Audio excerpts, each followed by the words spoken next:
going to set high expectations. That's why we're going to do great things.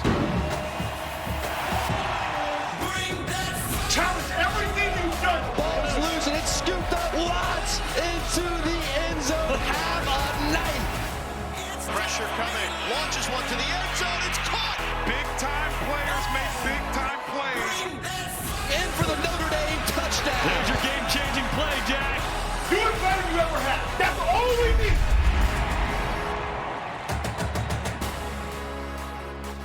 Welcome to Notre Dame Stadium. And this Irish fan base, it was re-energized by the win over USC. And now fresh off the bye week, Notre Dame welcomes the Pitt Panthers to town for the 73rd meeting.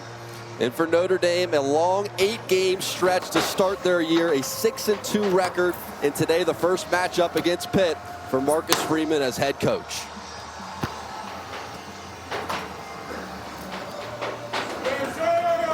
And for Pat Narduzzi and Pitt, this year has been a challenge. 2-5 record. The key win, though, over Louisville that spoiled their undefeated season. Notre Dame, they looked recharged after the week off, right back home after putting on a show against USC. And here come the Irish.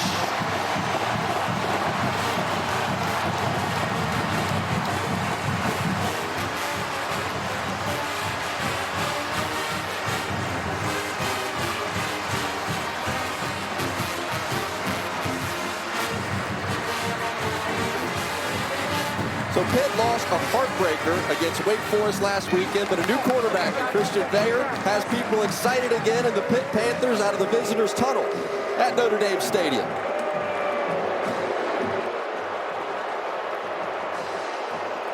The third member of our team, Zora Stevenson, is with Notre Dame head coach Marcus Freeman. Coach, coming off a huge win over USC, then the bye week, how do you ensure your team is ready to go for this one? You know we got the same one game, one life, and this is all that matters, right? Chapter 9, you don't get many guaranteed opportunities, and this is 1 of 9, 1 of 12, and we're excited for this chance. Now we got to go, right? No more talking about it, we got to go.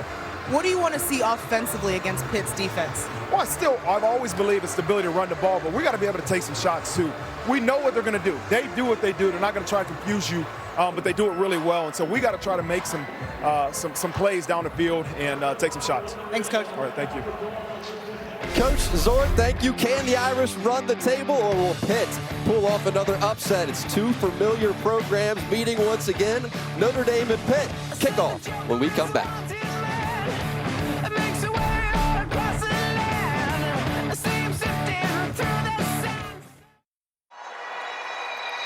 It has been a beautiful, warm October week in South Bend. Today the temperatures have dropped some, still in the 50s, as Pat Narduzzi leads the Panthers in his 9th season as Pitt head coach, coming off 2 of his best years. 11 wins in 2021, 9 wins in 2022. Now has the challenge, though, of turning around a 2-5 start with a new quarterback in Christian Veilleux, who just took over a few weeks ago. And it will help Veilleux that Benjamin Morrison just found out that he will not play with a quad strain, so that means a little bit of a new role today for Cam Hart, as he will now move over into the boundary, a position he's familiar with, although he's been playing to the field.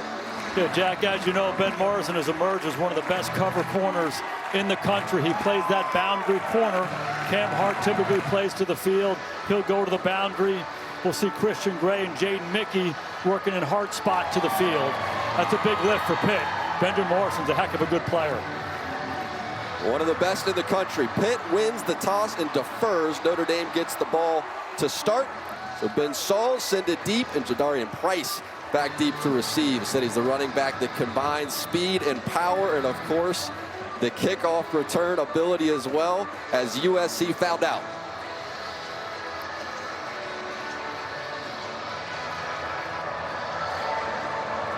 You can't ask for a better day for football. Into the Saturday afternoon we go. This is a good kick that flies in for the touchback. Sam Hartman leading the Irish onto the field, coming off the biggest win of his 6-year career to beat USC before the bye week. 18 touchdowns and 3 interceptions on the season. All 3 interceptions came in the loss to Louisville. We touched on the defensive performance last week for Notre Dame against USC, taking the ball away 5 times. But Sam Hartman, this offense, they were efficient. They cashed in on those opportunities. They played very well. They're going to need more of that again today. Audric Estime was a hammer in that game against USC. He starts at running back.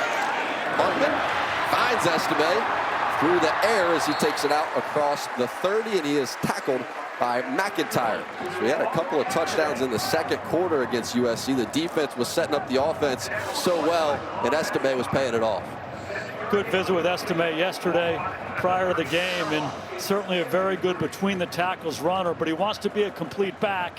You got a glimpse of it right there. Look comfortable catching that flat and turning up the field.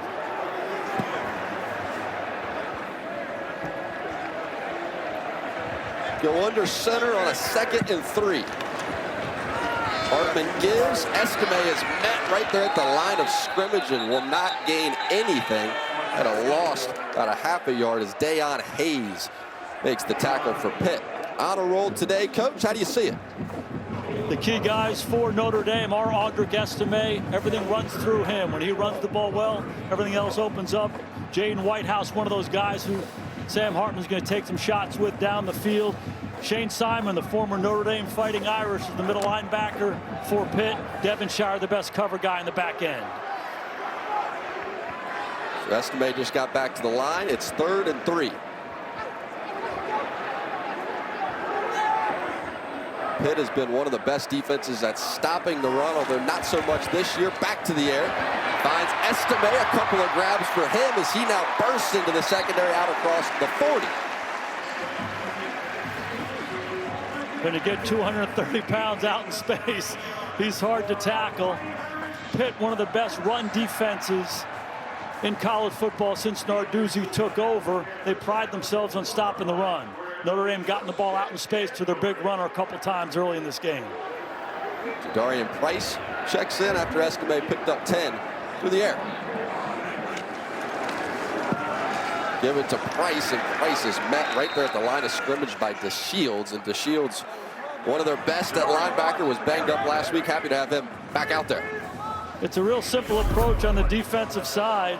They know where they're going to line up, but they're aggressive. Here's DeShields right here. They want these linebackers playing downhill. That's why they stop the run so well. You see DeShields down the line of scrimmage, making a play one more time. That's Pitt run defense right there. It's Devonshire matched up with Flores. Hartman drops, fires, and has a completion to the outside. It's Chris Tyree working the sideline over there nicely in the 46-yard touchdown against USC. You see the approach by Jared Parker, the offensive coordinator, right away. We're going to try to run the ball between the tackles. We're going to be patient, trying to run north and south, but we're also going to try to get the ball out in space. Estime catches a flat. He catches a swing screen. Now this one out to Tyree in the flat one more time. They want to get to the perimeter of this defense and make some yards out there as well. I feel like Chris Tyree just keeps looking more and more natural at that wide receiver position. Bring a hold and stays in motion across the formation. Hartman drops and has a completion. It's Jaden Thomas, and Thomas has 3 defenders on him. It's DeShields who was there to get him on the ground. Talking about Estime being a complete back, he's right here. Prides himself as a runner, prides himself as a blocker. This is a quick screen. Free backer in the middle. Good awareness, stands up there. He's a big, strong guy. One more time, Notre Dame getting the ball out of Sam Hartman's hand quickly. Short throws to the outside. Been productive and efficient for him so far.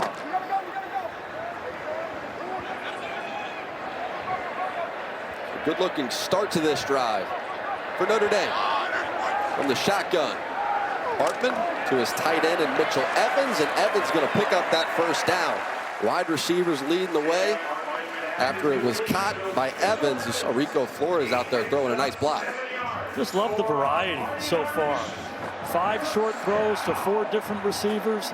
They're getting it out a lot of different ways. A lot of those are RPOs, run pass options. If Sam likes the run up inside, he's going to hand it off to Estime. If not, spit it out. Good perimeter blocking by the Notre Dame receivers as well. How about that start for Hartman? 5 for 5. Evans in motion. Price checks into the game at running back. They give it to Price, then he flips it back. Here goes Chris Tyree. Tyree has maybe the most speed in that wide receiver room, although they say Jordan Faison is very close as he is tackled there by Kamara for Pitt. When you play against an aggressive downhill defense, you want to take advantage of that. Okay, so Pitt's downhill. They want to go chase the football. Let's get them running one way. We'll come back the other way. So you try these arounds and these reverses early on in the ball game when the defense is all amped up and running fast. Good job recovering by Pitt. The play looked pretty good early on. Good for a 4-yard gain. Jabron Payne checks in at running back, then he goes out to the top of your screen playing wide receiver now. Hartman scans and fires, and this is intercepted. He was looking for Rico Flores, but it is picked off by Philip O'Brien.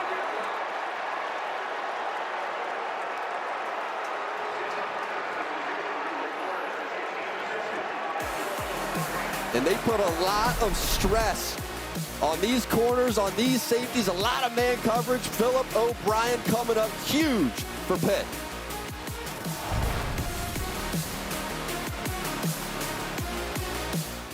Notre Dame football is brought to you by Allstate. You're in good hands. By Genesis Motor America. Visit genesis.com. And by Jersey Mike's Subs. Be a sub above. Some of the notable Notre Dame Pitt games. There has been some classics as you go through the years. And in this latest edition, the 4th interception for Hartman this season, had 3 against Louisville. And really, it's a similar style defense. They're going to try to lock these wide receivers up on the outside man-to-man defense. They get the best of Hartman here early. And there were some question marks about the safeties at Pitt early on this year, but O'Brien makes the play. Notre Dame, the first opportunity they have to throw the ball vertically down the field. Pitt cashes in and turns the ball over. Jaden Mickey playing that wide side of the field corner. Benjamin Morrison out. Veyer is sacked. It's Maris Leofau who shot into the backfield and spun him to the ground. Loss of 10. There he is, Maris Leofau. He's a pressure guy. They're going to bring him one more time. Al Golden likes to dial pressure. There's a free release by the back. It's a free rusher. Veyer in that situation has to have an answer for it. Pitt does not have enough blockers. Once number 8, Leofau comes, the ball's got to get out of his hands. Al Golden continued to dial up the heat. A good start for this Irish defense. Coming into this game, the 6th different offensive line combination in 8 games for Pitt, and they have a new combination again today. Veyer running the option, flips it back. This is Bo Flemister, and Flemister is met by Watts, Xavier Watts. So for Christian Veyer, took over for Phil Jerkovic, made his first start in that upset win over Louisville, the transfer from Penn State. Grew up loving football in Ottawa, Ontario, Canada. Now playing American football and making the start for Pitt. His dad was a big Peyton Manning fan, so that's where he got his love for it. But then he started watching YouTube videos of Aaron Rodgers, and he couldn't get enough. He did. 3rd and 14. You can use a little Aaron Rodgers right here. Absolutely.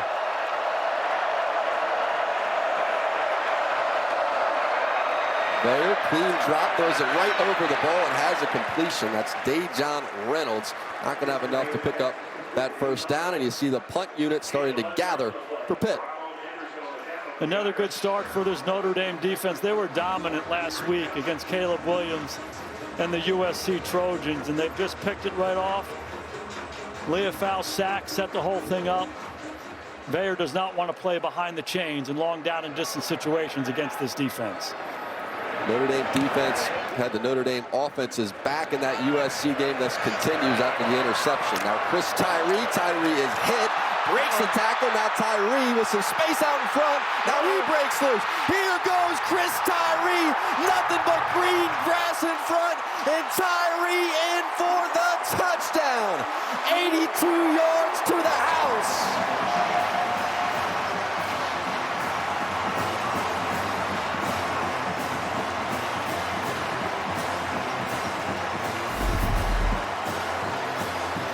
Tyree's one of the best playmakers that Notre Dame has.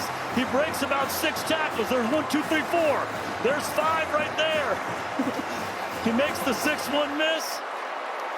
somehow, some way get the ball in this guy's hands as a receiver, hand him the ball, put him back on kickoff return, punt return, just give him a chance.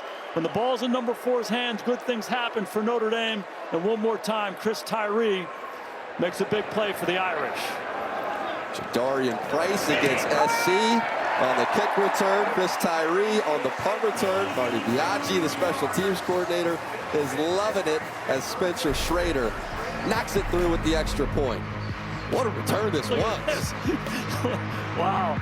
Spin, churn, score, win. Once the burners go on, forget about it. It's over. Look at Biaggi. And tomorrow exclusively on Peacock, it's a city divided in the Manchester Derby. Manchester City visits Old Trafford to take on Manchester United, 11:30 Eastern on Peacock. The Golden Dome and the Irish faithful is loving what they just saw. Chris Tyree turned the Jets on. First career punt return for a touchdown for Tyree. Always dangerous with the football. And now Kenny Johnson lets the football fly over his head. So much of football is how you respond to the ups and downs of a game. Notre Dame gets the ball first. They drive down the field. They run it. They throw it. And then they turn the ball over. Hartman throws an interception. So how does the defense respond? First down, Leah foul sacks the quarterback. Defense gets off the field, creates a 3-and-out. Pitt punts. Tyree returns it for a touchdown. So the sudden change after the turnover, the defense responds and special teams responds, putting Pitt, a team that's in dire need of a win here, behind early on in this ball game. Sibo Flemister, the graduate of Notre Dame, and at running back. Veyer drops and fires, trying to just set up a little slant route there to Kenny Johnson, and just beyond his reach, not able to connect. The honor roll. Let's talk about Flemister first. He's the go-to guy for the Pitt Panthers. Bub Means, the big play guy outside, scored the game-winning touchdown a couple weeks ago. On the other side for Notre Dame, Howard Cross up front is a difference maker. Xavier Watts was all over the place against USC. Everybody on Pitt seemed to love Flemister. Really become a leader for that team. To the outside here, it's Dejon Reynolds, and Reynolds is going to pick up a few. But we were talking to some of the former Notre Dame teammates about Flemister, as well as some of his current teammates. And everybody said the same thing. He's hilarious. Makes you smile, makes you laugh just by looking at him. And he's brought that energy, that attitude. But they say he's also got really serious about football. And you see the year that he's been able to put together. It's been pretty special here for Pitt. It was verbatim, funny, goofy, hardworking, toughest guy in the team, bringing that kind of leadership to the Panthers. There, quick throw to the outside, and it's Reynolds again. Very similar looking play, and not enough to pick up that first down. Fourth down upcoming. We've seen a lot of that from Veyer here over the last 3 weeks. He loves throwing the ball into the boundary. Typically, Notre Dame is going to play with a press corner to the boundary. So you've seen them use some motion with Dejon Reynolds. But again, 2 short throws, short of the sticks. He gets the ball out there quickly. Maybe he's not letting some of these plays develop as much as he needs to. We will see if Caleb Junko wants to punt this football to Chris Tyree again. Would not recommend it. And it appears a change of strategy by Junko as that football rolls there. Out of bounds, 7-0 Notre Dame. Chris Tyree with the only points this Saturday afternoon.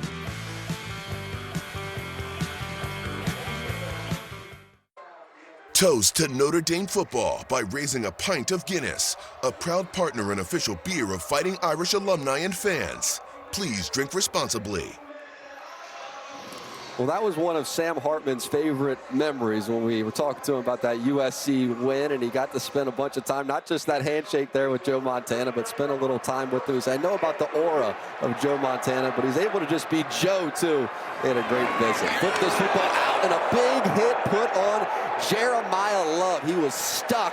It's Jordan Bass, the true freshman, read that one all the way and delivered the shot on Love. A lot of quicks early on in this ball game where Sam Hartman's getting the ball out, Pitt's onto it. They want to play downhill. Jordan Bass gotten some playing time here the last couple weeks, getting more and more comfortable When he saw that swing screen, he went downhill and blew the runner up. Loss of 7. Hartman pressured, and this throw goes well up into the air, trying to run underneath of it down the field, and able to is Chris Tyree. Traffic all around him. Did he come down with this in the middle of it? What an unbelievable throw by Sam Hartman, and an even better catch by Chris Tyree. It's hard to catch the back of the football, and that's exactly what he did in traffic. The safety McIntyre comes over. Tyree maintains the concentration. Remember, Tyree used to be a running back. He converted to receiver this year, and you pull back at the bye and you say, you know, where can we improve? What are the areas we can get better on offense? One of them is to get the ball to your playmakers. Tyree's one of them. He's off to a great start. Gain of 47, and Tyree has been the star of this first quarter. Play action. Holmes stays, trying to get him back involved in this offense as he heads down the sideline. This was such an unbelievable play by Chris Tyree. He's right here. He just runs vertically down the field. There's going to be a safety who comes over the top. Sam's got pressure in his face. He just throws the ball up. This very well could be an interception. Hartman gives him a chance. The concentration by Tyree. He catches the back of the football and maintains possession through contact to the ground. What a play. What a first quarter. Hartman gives Estime, trying to plow his way forward for that first down. It appears he is able to. And again, we had a good conversation with Marcus Freeman. You know, what do you do when you have a bye? Big win against USC, you have this extra practice time. As coaches, you get a chance to take a breath and evaluate what you're doing on all sides. And offensively, it's like, hey, who are the playmakers? Who needs to touch it more? Number 4 does. He's showing what his versatility is as a receiver, as a returner, and don't be surprised to see them hand him the ball before this game is out. First and goal. Hartman, play action. Trying to navigate that pocket, and Hartman is sacked. It's Okunlola. I feel like he could have an NFL future. Still a low guy, Samuel Okunlola, into the backfield for the sack. You got to feel good about Notre Dame's protection here. Hartman has plenty of time. He's got a nice clean pocket. Pitt prides themselves on being excellent cover guys on the back end. If Sam had to do that one over again, he'd probably just kind of settle up in the pocket. He tries to run away from it. Fisher's in a good position right there. He runs himself into a sack. Redshirt freshman getting home. Hartman, trying right over the middle. He is intercepted again. It's Brandon George who picked him off as Hartman was trying to slip one right in behind him. It's another one of those run-pass options. Sam thought about handing it. He pulls it out. Brandon George has instincts, a feel. He knocks it up in the air. Pitt makes him pay one more time.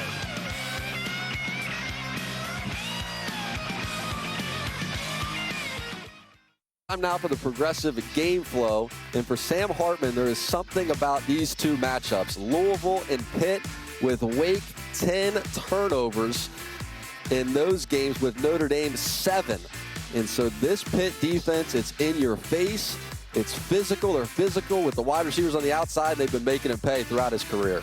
Sometimes you have these ghosts against opponents that you play. Struggled against Louisville when he was at Wake. Struggled when he was at Notre Dame. And the same thing here. Struggled 4 interceptions against Pitt in that championship game in 21. Not off to his best start here today. Rodney Hammond Jr. from the pistol. Tries the right side. He's able to gain that edge and turn it up the sideline. To go back to the interception here, it's a run-pass option for Sam. So here's Estime, and you're really just looking at these backers. Do they come defend the run? Okay, that's I'm going to throw the slant. If they stay back, hand the ball to the big guy. And right now, Sam didn't read it very well. He forced it. Both linebackers sitting right there in the hole. George gets the big paw up. Panthers make him pay. 2nd and 5. There, Hammond Jr. and Hammond Jr. with a nice cut as he takes it out across the 30-yard line to the 33. Just one more quick thought on Sam Hartman. They've been so effective running the ball in their high percentage game. And on the first drive, he takes a shot down the field that gets intercepted. They drive it again. They get down to the scoring zone, and he forces an RPO. I think the biggest thing for Sam and this Notre Dame offense is we can move the ball against him. We just got to be patient and efficient. Good opportunity for Pitt to change the momentum of this ball game here. They have a long way to go. Good start here running the football in the second drive of the game. And that is the first down for Pitt offensively. And now penalty markers are out, and this will go against the Panthers. False start. Offense, number 74. 5-yard penalty, first down. Terrence Enos, the right tackle. You see him here. He just moves a little bit early. And there have been some issues on this Pitt offensive line. A lot of different guys are playing. Their best tackle, Matt Gonzalez, has been out. He's an NFL prospect. Their right tackle moves to left, and the left tackle's out. So now their new right tackle, Ryan Baer, goes to left, and Terrence Enos gets his chance. So a lot of moving parts, and you're seeing some of the effects of that here early on in the ball game. Blitz is on. Baer trying to get rid of it as he had J.D. Bertrand running cleanly into the backfield and got rid of that football just in time. Al Golden is not afraid to dial up pressures. He's doing it early on in this game, and here's Bertrand right in the middle of the defense. You saw Leofow get home on play one. Here's Bertrand coming right down the pipe. Rodney Hammond tries to get there. Bertrand's an excellent blitzer. He times it up well. He gets in Baer's face, forcing the bad throw. He really does. He must study.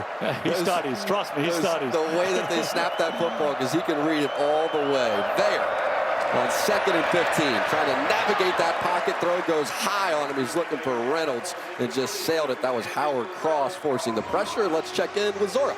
Linebacker J.D. Bertrand is listed as one of 16 finalists for the 2023 William V. Campbell Trophy, an award given to college football's premier scholar athlete who has combined academic, football, and leadership success. Bertrand currently has a 3.62 GPA and is pursuing a master's degree in business analytics. He's also one of Notre Dame's captains. The winner is going to be announced in Vegas in December.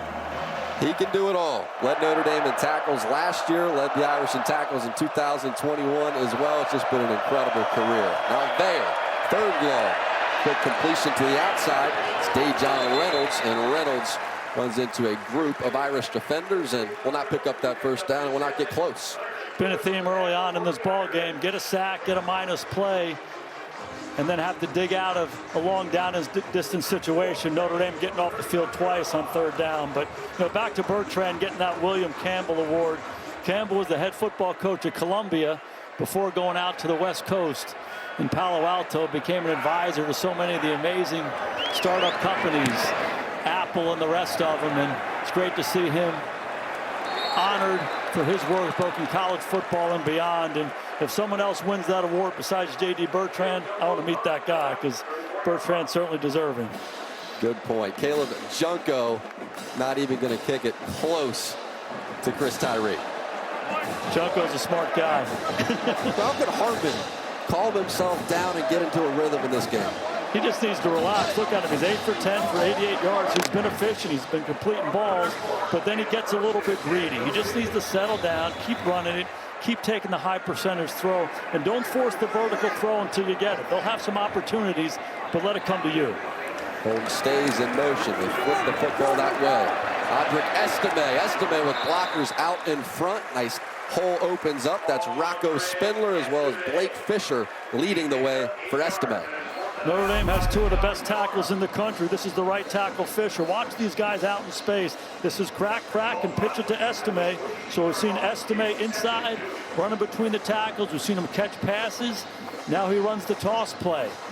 When you get these big athletic offensive linemen and tight ends running in space, it becomes hard for those secondary guys on the other end. Good call by Jared Parker to get the drive started. Bring Mitchell Evans across the formation. Hartman drops to pass and throws this over toward the sideline. It's Jaden Thomas. And Thomas been dealing with a bit of a hamstring injury as this first quarter comes to a close. So nice for Irish fans just to see him back out there. Starting to look like himself again. So it's been a really interesting first quarter. A couple of picks for Sam Hartman, but Chris Tyree doing the job to get the Irish on the board.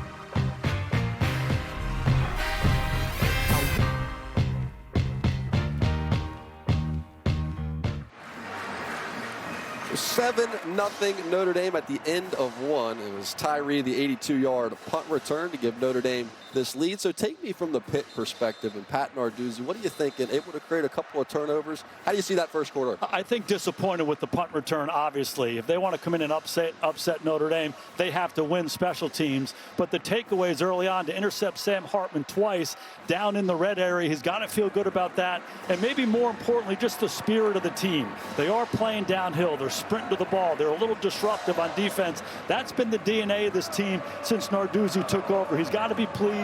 His quarterback looks poised and comfortable, but they have to get something going on offense.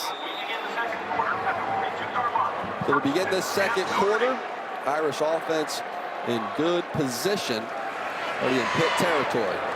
Completes this one to Jeremiah Love, and then it was dropped in the hands of Love and unable to make that grab.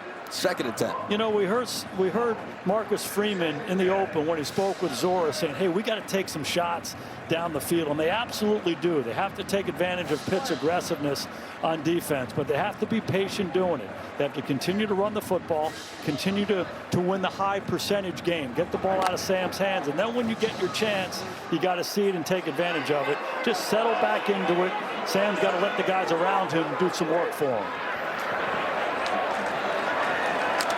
Give it to Estime, and Estime is met and then continues to plow his way forward. That's Shane Simon who made contact with them, and he will pick up 4 yards regardless and set up a 3rd and 6. Yeah, this is a big down right here. You got 3rd and 6. You're on the fringe of field goal range, so Sam's really got to think about the field position as much as anything else. You certainly can't go backwards, and any gain is a positive one to give themselves a chance to get some points here. From Pittsburgh's perspective, I would anticipate some pressure to try to knock Notre Dame outside the fringe of field goal range. A 1-for-1 on 3rd down thus far.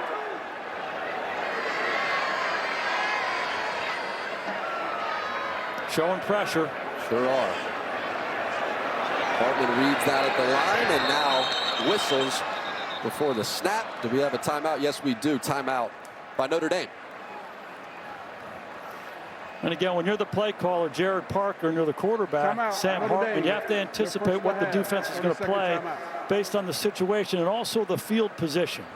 And again, Pitt showing some pressure right there. Oftentimes in these looks, you think that they think that we think, you know, so you can use that to your advantage, right? So Pitt showing pressure, looked like they were going to bail on that one. And now we get back into our huddles and we're talking on both sides. Hey, what did it look like? It looked like pressure. Now Pitt's saying, hey, did they see us bail out of it? So you start playing these mind games to make your best call on either side. And we have seen Marcus Freeman be aggressive in this area of the field and play like it's 4-down territory. We've also seen Spencer Schrader with a really powerful leg, able to hit these deep kicks. So see how it plays out on this 3rd and 6. I would anticipate Sam having a quick option on one side of this formation. If they heat him up, give him a chance to get the ball out of his hands and maybe get a little run after catch.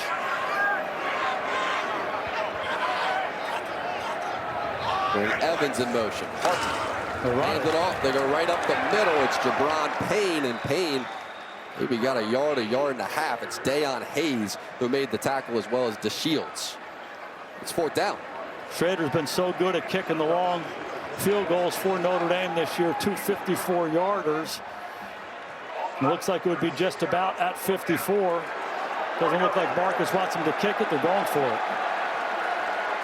Well, he's been clear ever since he took over as head coach that he was going to be aggressive on 4th down. Those are the numbers, 60% conversion rate, 6 out of 10 on the season. And now a timeout from Narduzzi and Pitt. Chess match. Yeah, and these are those situations where you get a chance to rethink it on both sides. You say, hey, the emotions say, hey, I would have want to kick the long one. Let's go for it here. And then maybe you have a chance to take a breath and reconsider it on both sides. I think the situation is similar to the 3rd down. From Pitt's perspective, I would see them playing some man-to-man coverage, maybe coming after Sam Hartman. Sam's trying to get the ball out of his hands quickly to beat the heat. Do you like the decision to go for it here? I would give Schrader a chance to kick it here. He's been so good from a distance. You talked about it earlier. It's a pretty nice day here at Notre Dame. The guy's kicked 2 54-yarders already this year. This would be that same distance. I won't be surprised to see them try to draw Pitt off sides as well here. Sam's got to be ready for pressure. Rico Flores, top of your screen, matched up with Devonshire, the best cover guy for Pitt. Backers are up in the middle of the line of scrimmage. Here they come. Hartman pressure. Now Hartman fires, and this throw falls incomplete. He's looking for his tight end in Mitchell Evans and just could not get the football to him. A.J. Woods on the pressure, and he was terrific in that area a week ago. It's Woods that made the play. Hartman trying to get the football to Evans and just not enough time.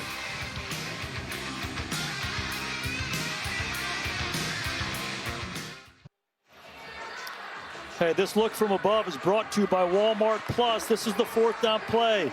Football's a lot about numbers. They got 5 offensive linemen and an extra protector. They got 5 there. This is 6. This is 7. Man-to-man coverage outside. If they bring them all, Notre Dame's going to be 1 short.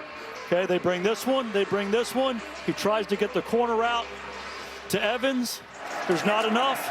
From the left side of the formation, A.J. Woods is the free guy. They try to get a vertical route down the field. Sam does not have enough time to make an accurate throw. Good effort by Evans. Love the call by Narduzzi to come after him. Notre Dame didn't have the answer. And A.J. Woods had 2 sacks last week against Wake Forest as well, for the 6th-year player they love to bring out of that secondary. Bayer back out onto the field. Option, flips it to Hammond Jr., and Rodney Hammond Jr. is escorted out of bounds with positive yardage. Give him 6 yards. This is the 2nd time Pitt has run that play. It was a play that was successful for Louisville against Notre Dame. It's just an option. And this is something that Bayer showing his versatility. He's a big, tall guy, can throw the ball from the pocket, but now he's running the option on the free defensive end. Been a productive play for him a couple times so far.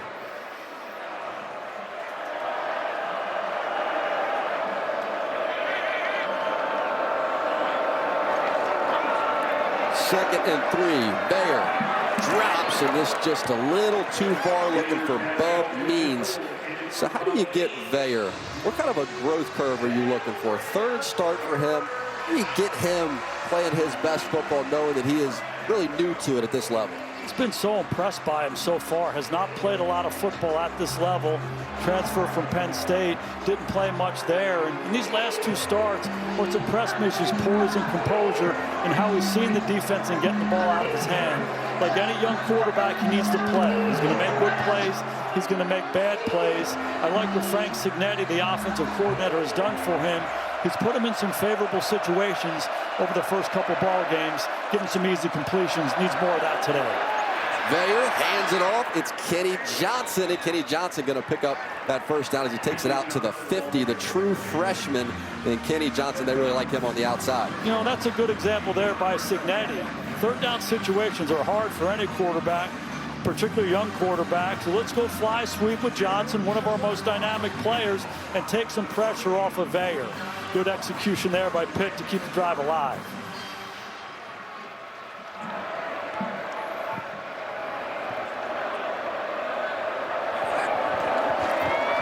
Bayer gives it to Mumpfield. Now Mumpfield flips it back. It's Kenny Johnson one more time, and Kenny Johnson takes a hit right there at the 45-yard line. Christian Gray coming up to make the stop. And a penalty marker is out.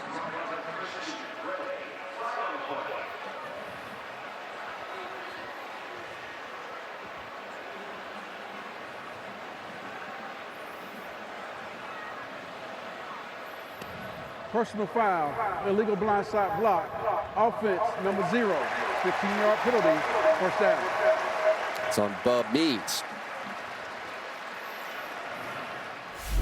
They go fly sweep reverse, and this is Means once the ball comes back.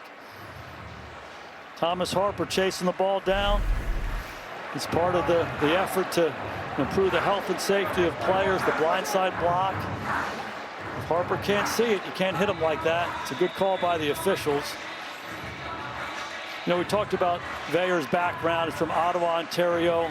Played a year of high school football in Buffalo, a year down in Maryland. But, you know, he talked about playing on the city team, the town team in Ottawa. Did. And great experiences there when he was doing that. And, you know, still learning the game. But he's grown quickly in the last couple of weeks. See his parents looking on. Vayer down the field, and it is intercepted. Xavier Watts. Watts was the hero against USC. Now Watts is still on his feet. He's played some receiver in his background. So the interception's no surprise, and the return ability as well. Howard Cross forcing the pressure. Xavier Watts as dangerous as they come on the back end. 2 picks, the forced fumble, the fumble return for a touchdown against USC. Add another pick to the year of Watts.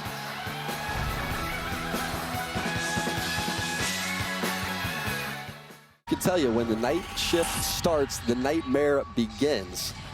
5 Nights at Freddy's in theaters and streaming now. Peacock is where you can find it. Oh, Where's Waldo? Halloween coming up. Typically celebrate the weekend. Prior celebrations have been all around campus. I think I saw Zach Galifianakis as well, Alan from The Hangover, so a lot of good costumes there. You look at the student section of Notre Dame Stadium. Now Estime, he can be a nightmare for the defense. Estime hits the gas pedal down inside the 40, down to the 30, rumbles Audric Estime. Audric Estime is the key to Notre Dame's football team. They have to hand him the ball. They have to give him his opportunities between the tackles, and here he is. Double teams at the point of attack. He's got good quickness. He's got good vision to go with that 235-pound frame. Keep handing it to him. Good things will happen. Right back up on the ball, and a completion to Rico Flores. He had the 33-yard run by Estime, straight up to the line, back to the air, and there goes Flores. It's that same formula they used on the first drive of the game. Hand it to Estime, throw it to Estime, and then throw the ball out into the flat. This time it's Flores catching it and up the sidelines. One more time, Notre Dame knocking on the door. This drive set up by the 5th interception of the season for Watts, tied for the most in the NCAA this season.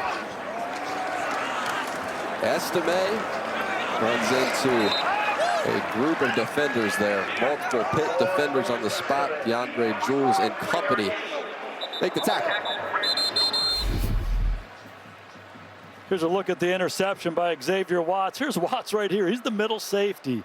Okay, and if you look at Vayer's eyes here, we always used to talk about the stripe of the helmet. Keep it down the middle of the field when you're throwing a go route outside. And you look at Vayer, he looks and looks and looks and gives Watts a chance to break on the ball. He throws the ball too far down the field, but Watts is too good overlapping. You said it, receiver background. He went and got it like a receiver. His guy's been making plays left and right. How would you coach Vayer on that one? Yeah, again, just the patience. He knew what he had. He knew he had one-on-one outside. His biggest responsibility is to keep that single high safety, Watts, in the middle of the field with your eyes. And so he'll learn from that experience. When he comes back the next time, he'll understand the importance of what the coaches have been preaching. And we get the ability to visit, as you see Green make his way over to the sideline, a little shaken up, David Green, but we had the ability to visit with Watts just yesterday, and he was saying, you know, it was a challenge at points in his career at Notre Dame when they're saying, we're going to switch you to receiver this week. Wait, now we're going to switch you back to safety. And he played a bunch of receiver in high school, and he's going, am I not good enough to play safety? What is it? But it was that Navy game where they started to notice he has a special ability in that safety room. We need him on the field more, and Marcus Freeman was very deliberate about that. I think he made the right decision. 2nd and 7, Estime, right decision, giving him the football. Touchdown, Notre Dame.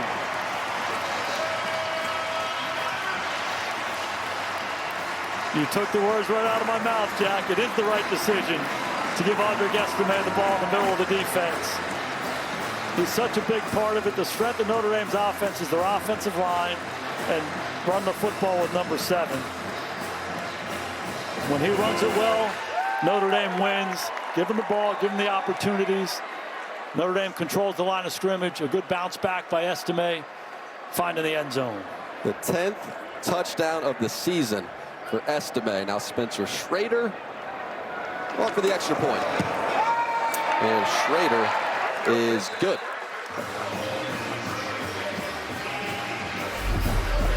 Notre Dame goes fly sweep motion, but the biggest thing is these guys coming off the ball. Double teams at the point of attack, and here's Estime, and he breaks it back. A big hole on the backside of it. Excellent block. Jaden Thomas outside. When your receivers block, those 4-yard runs become 16, 18-yard touchdowns. Excellent job up front. Excellent job on the perimeter. Keep giving that guy the rock. 4 plays, 63 yards, 135 off the clock, and Estime with that 10th rushing touchdown. So you look at the season, the 6 wins, Estime, you know what he's done. In the 2 losses, just been completely different. The best coaches keep the game simple. So you talk about, you make evaluations in the bye. Hey, you pull back and you say, hey, in our 6 wins, that's what's happening. In our 2 losses, that's what's happening. Why don't we make sure number 7 gets the ball? Sure, that's the approach in this ball game today, paying off for the Irish.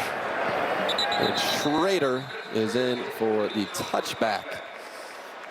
So for Christian Veilleux, it has been a very interesting and winding road to becoming the starting quarterback at Pitt, Ottawa, Ontario, as coach mentioned. Then he goes down to Buffalo. He's just looking for an opportunity to prove himself in American football, get some of the recruiting eyeballs to him. Then he goes down to Maryland, so he's still trying to prove himself. 2020, of course, the season is canceled. Gets recruited by Penn State, among others. Ends up choosing Penn State. So a couple of years there, 5 games where he played. Then transfers over to Pitt, and he welcomed the challenge of competing for this starting job with Phil Jurkovec. He said, basically, I'll just compete and win it out, and he has done just that. Now, whistles blow right there at the snap, and it was a good thing for Pitt because he had pressure in his face by Thomas Harper. False start. Offense, not all 11 players got set. 5-yard penalty, first down. There's a lot to unpack with Veilleux's journey. I love the food at each of the stops, right? I don't know what he was eating up in Canada. Maybe those were French fries, but the buffalo wings, the crabs when he was down in Maryland. But it's been a circuitous journey, and he's learned a lot along the way from a lot of good football people. Veilleux on the roll, and now has a completion. This is Bub Means, and Bub Means is going to pick up that first down after the penalty. And you see what the Pitt coach is like in Veilleux. This is a big guy, but he's athletic. And I like the call there. Get him out in space. The hardest place to throw the ball for a young quarterback is the pocket. So get him moving. You fake the play to the left. You come back to the right. You take a look at his parents and his girlfriend. They're all in town. They're as excited as can be. I know that. Their hearts are racing. But, you know, get him into the game. Give him a couple easy throws. Get him out into space. Make him easy progression reads. Throw the ball to this guy. If he's covered, throw the ball to the next guy. Good example there. Sebo Flemister, the running back, beside him. Going to run this option one more time. And Veilleux flips it back, and there is no room to operate. Xavier Watts and company meet and drop Wabuko. Let's check in Missouri. Jack, Christian Veilleux's father, Martin, told me his son looked him straight in the eye when he was 14 years old and said, American football is what I want to do. After that, the family made a decision to go for it, putting money together to send their son to private school in the United States. Martin told me, I couldn't live with myself if we didn't help him. We had to find a way. When talking about his family's sacrifices, Christian said, I owe my parents everything. He sure did. He lit up, smiling ear to ear once he started talking about mom and dad and the influence they've had on this journey. Pressure in Veilleux's face here, and able to get a completion, a dangerous completion to Mumpfield, and Mumpfield is going to gain that first down. Looked like it might be an interception when that ball was in the air. It sure did. Jaden Mickey playing that field corner, comes in from outside in. It's just a flat route to Mumpfield. Mickey sees it. I don't know how that ball got in there. And again, the concentration to continue to make the play by Mumpfield. Missed opportunity for Mickey. Mumpfield makes him pay. Mumpfield's one of those guys that he's a security blanket for these Pitt quarterbacks. Throw the ball to him, and typically good things are happening. Pickup of 14, and now with the pistol. There. Quick slam. Nice completion. Pitt offense starting to find a gear here. He has some good targets on the outside. It's Bub Means, probably his best. We've seen Mumpfield make some plays. Of course, Kenny Johnson, the youngster, but Reynolds, it's 4 really good targets for him on the outside, as well as Bartholomew, his tight end, who we haven't seen get involved yet. It sure is, and Means has typically been a deep threat for him. He's made a lot of plays down the field, so when you threaten the defense down the field, typically those slants come alive. The best we have seen Bayer look this drive right here. Play action. Bayer has a man wide open, and it's Mumpfield going to the ground to make that catch. When you just think about this defense playing without Benjamin Morrison, they're starting to get attacked. It's a run action look here. It's a run formation with the 2 tight ends. You're going to get Mumpfield across here. You're going to get a deep post outside. I love the rhythm that Bayer has. He comes out of it, he sees it, and he rips it. Wide open, running across the field. Not easy to do. He'd like to throw that ball up by his numbers where Mumpfield could. This option. Placebo, Flemister, and there is 0 room for Flemister. Riley Mills as well as Thomas Harper there to get him on the ground. I think one of the best things that Notre Dame does on defense, as you look at J.D. Bertrand, he's everywhere. I love how they adjust from week to week and how they adjust during a ball game. And talked about how Louisville ran that option with some success. Pitt, the first time was pretty good, second time not as good. I think they should can the play because the last 2 have been horrible. Good job by Notre Dame adjusting and taking that play away from Pitt. Christian Bayer, clean drop, looking down the sideline, has a man and just a little too far for Reynolds, who had 1 on the route, just waiting on the ball and can't hit him. He has Dejon Reynolds outside, and it's going to be a double move. It's a hitch and a go. Mickey has not played that much football for Notre Dame. Typically, that's going to be Cam Hart as the field corner. Mickey's getting aggressive. He wants to make a play. Pitt takes advantage of it. They run by him. And in that situation, you love to see Bayer just lay the ball, put some more air underneath that ball so Reynolds could go get it. Missed opportunity for Pitt. They have been attacking Mickey on this drive as Bud Means out there with him. Now toward the end zone and just unable to find that football is Mumpfield. Bayer had to get rid of it. Pressure in his face and just way too far. We saw Pat Narduzzi dial up some pressure on that 4th down against Notre Dame in a similar part of the field. There was no doubt that Al Golden, the defensive coordinator for Notre Dame, was going to come after Bayer in that situation. Both offenses tried to take a shot down the field. There's really not enough time to allow those routes to develop. Good job getting off the field by the Irish. Ben Sauls from 45. He's 6 of 9 on the year, and Sauls this time pushed it wide left. Well, he's got a long of 46, so 45, not the longest kick in the world. It's long for Sauls, but this one just well off the mark.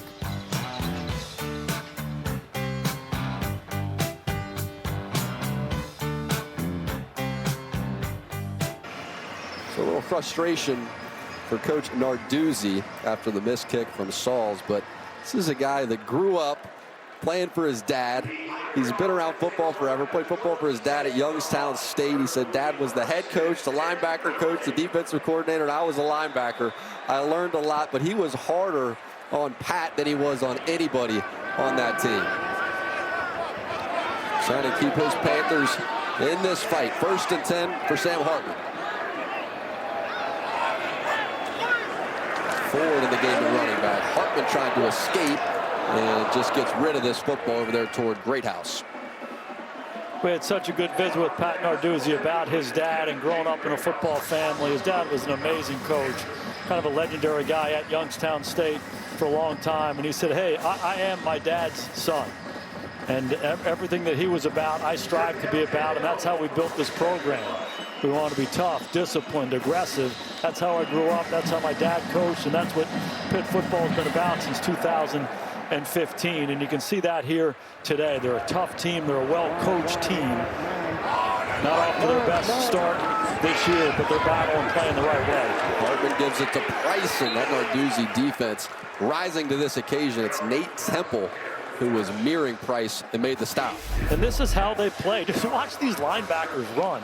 Everything is downhill and fast. It's not an overly complicated defense, but the guys in the white shirts are running fast to the football. Jack, this was the defense that we played in the 90s when we won 3 Super Bowls with the Cowboys. It's a simple front. It's a simple coverage on the back end of it.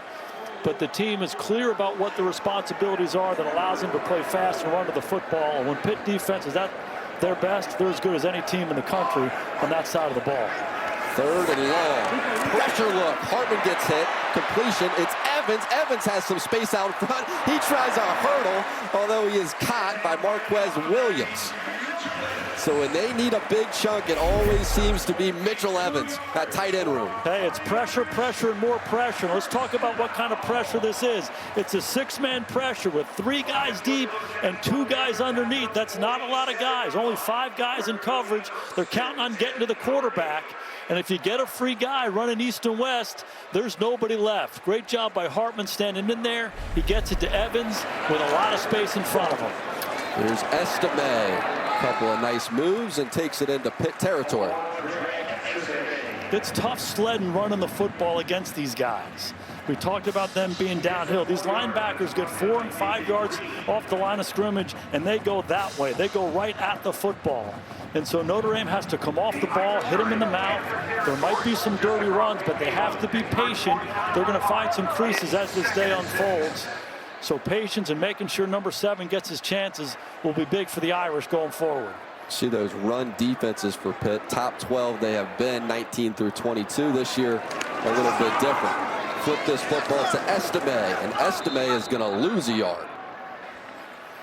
That's Okunlola flashing once again for Pitt defensively. Among the best in the country over the last 5 years. They've taken a step back. A lot of guys graduated.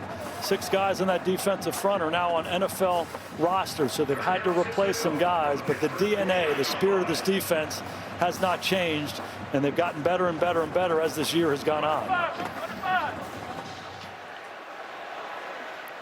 On 3rd and 6, they will empty it out for Sam Hartman.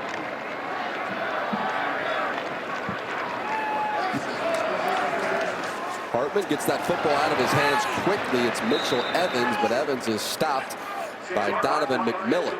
4th down upcoming. Yeah, I got to believe in this situation that Marcus is going to kick this thing.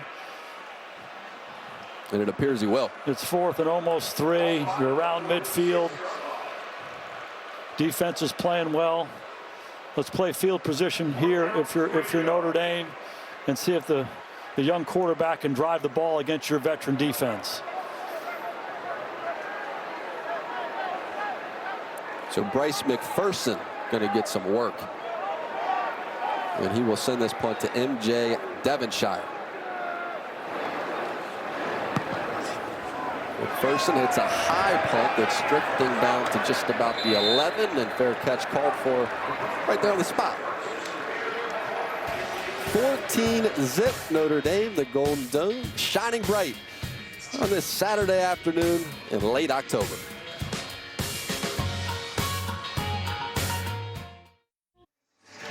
Coming up on the All-State Halftime Report, Maria Taylor, Michael Robinson, Joshua Perry, Matt Castle recap the first half as Kansas upsets number 6 Oklahoma, Georgia, and Oregon. They're off to strong starts, and was just checking up on Clemson, and they are losing by 10 to NC State in the 4th quarter. That is what's up next on the Notre Dame schedule. Weird year for Clemson. Yeah, well, weird year for college football. It's absolutely crazy. So 2:14 in this first half, and there from his own 11. Completion, Dejon Reynolds. And let's check in with Zora.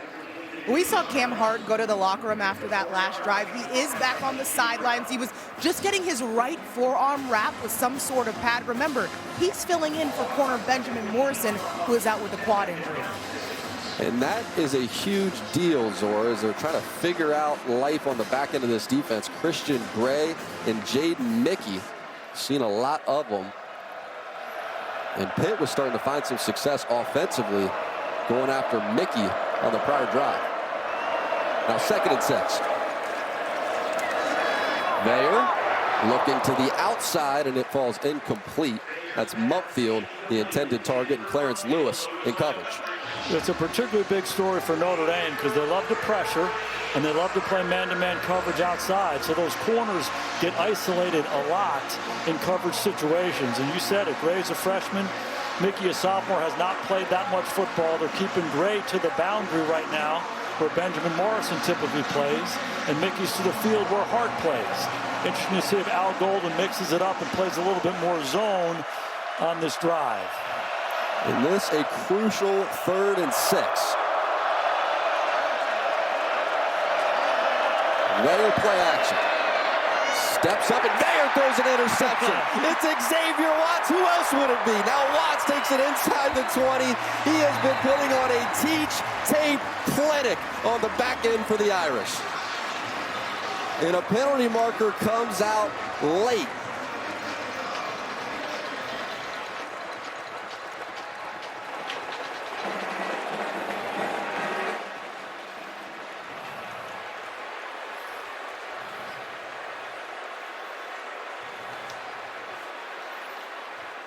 Trying to sort something out here, Jack.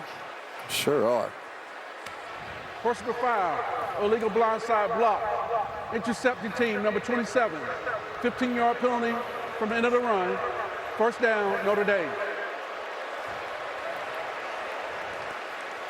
It's the 2nd time in this ball game that Xavier Watts was playing that single high safety right in the middle of the field. You saw him overlap and go make a play on the previous interception. This time you throw it right to him, and this is the penalty right here. This is Bertrand on the left side of your screen, and again, it's one of these blindside blocks. It's Flemister. If he can't see you, you can't block him. And here's the interception showing pressure. It's a 5-man rush. They do play man-to-man coverage, and there's Xavier Watts just standing in the middle of the field. Bayer's high with the throw. And again, Watts, the former receiver, makes him pay. Now Hartman in attack mode, complete to Evans. Evans takes it down to the 10. And for Watts, his 6th interception now leads the NCAA. And love the call by Jared Parker, the offensive coordinator. Anytime you get a takeaway, it's an opportunity to take a shot. They wanted the deep one down the field. Sam didn't like it. He found Evans for a big gain. Hartman gets it to Tyree. Now Chris Tyree inside the 5 he will go. And again, same formula. Get the ball out into space. Get it to your playmakers. Evans, the leading receiver, gets the 1st down throw. Come right back to Tyree, the former running back. Get him the ball on a quick screen. Good mix for the Notre Dame offense. I'll tell you what, this Xavier Watts has been a difference maker for Notre Dame the last couple of weeks. And Notre Dame takes a timeout. We'll be back in 30 seconds. A minute to play in this 1st half. Notre Dame up 14-0. Walk me through the offensive philosophy. Yeah, it's 2nd and goal on the 4-yard line. So you have a timeout with a minute to go. It's obviously plenty of time down here. You'd like to be able to run the ball with Estime, but then you just have to have some urgency coming out of it. I don't think in any way you want to make this a throw type situation. Get your best play. Get the ball to Estime, but just have some urgency after the snap. Heavy formation. Estime straight up the middle, and Estime runs straight into the teeth of this Pitt defense. Shane Simon got there first, the transfer from Notre Dame, and gets Estime on the ground. Clock ticks. Now you're in a 3rd down situation. It's 3rd and goal from the 5. Plenty of time. It looks like Marcus is going to call timeout. He's letting it bleed. Wants to make sure that Notre Dame has the last shot and doesn't give Pitt an opportunity to come back the other way.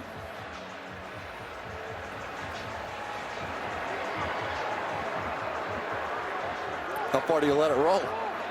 I think at some point you bang it, because stranger things can happen in these situations. If you take it down too far and say a penalty happens, maybe you get a new set of downs. You don't want to have to run out of time. So I like the idea of bleeding it, but you got to be careful of going too far. You don't know what's going to happen next. If it's just this down and 4th down, I get it. There's plenty of time to do that, but penalties sometimes throw a little wrench in that thinking.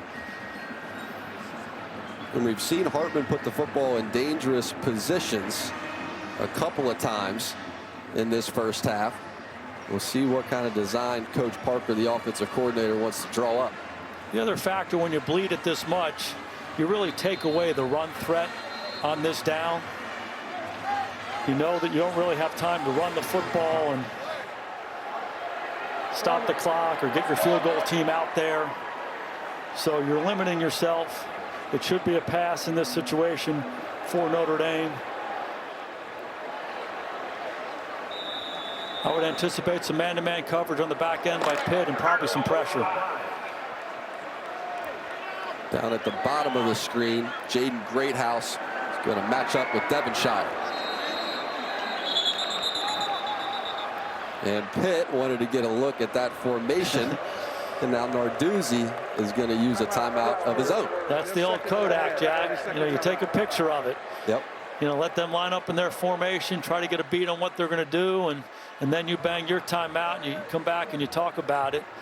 And again, Narduzzi is telling his guys they're not going to run the football. So any play action, disregard that stuff. We got to guard these guys in the back end. And again, I would anticipate some pressure coming from him to force Sam to get the ball out of his hand. And Jaden Greathouse was the touchdown machine at the beginning of this season. 3 touchdowns the first 3 games. Finally healthy. He's been working his way back from that hamstring. In his absence, we've seen guys step up like Mitchell Evans. Rico Flores caught that touchdown against Ohio State. Only touchdown of the season for him.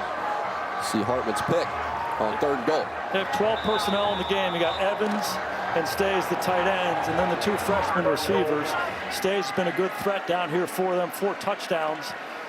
Leads the Irish. Bring Greathouse in motion, try to free him up. Hartman looks, fires, touchdown, Holden stays, and a penalty marker flies right there behind it. Was there a pick to get Stays open? A couple of flags come out. That's been the route he scored most of his touchdowns on. Those little drag routes where he gets a little help, he gets a little rub. He aligned on the left side of the formation. Evans was on the right. They came together. We'll see what the officials saw. Pass interference. Offense, number 88. 15-yard penalty. 3rd down.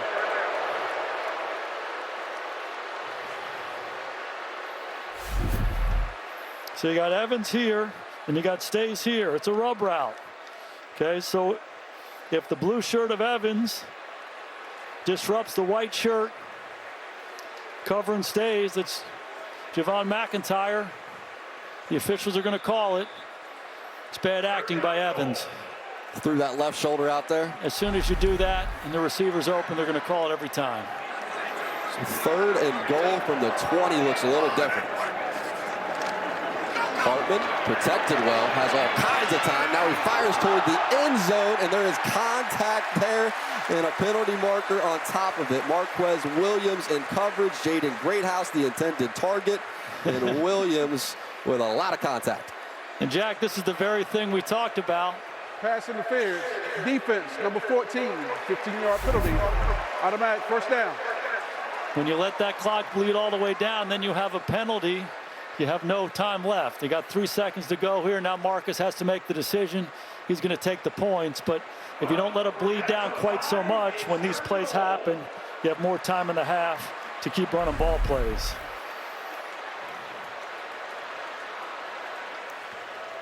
So Spencer Schrader with a chip shot from 23 yards away. Can he extend the lead for Notre Dame? And Schrader is right down the middle.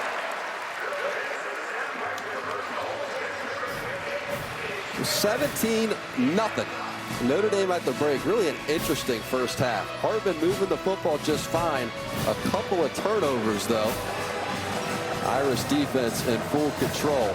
Pitching a shutout at the half.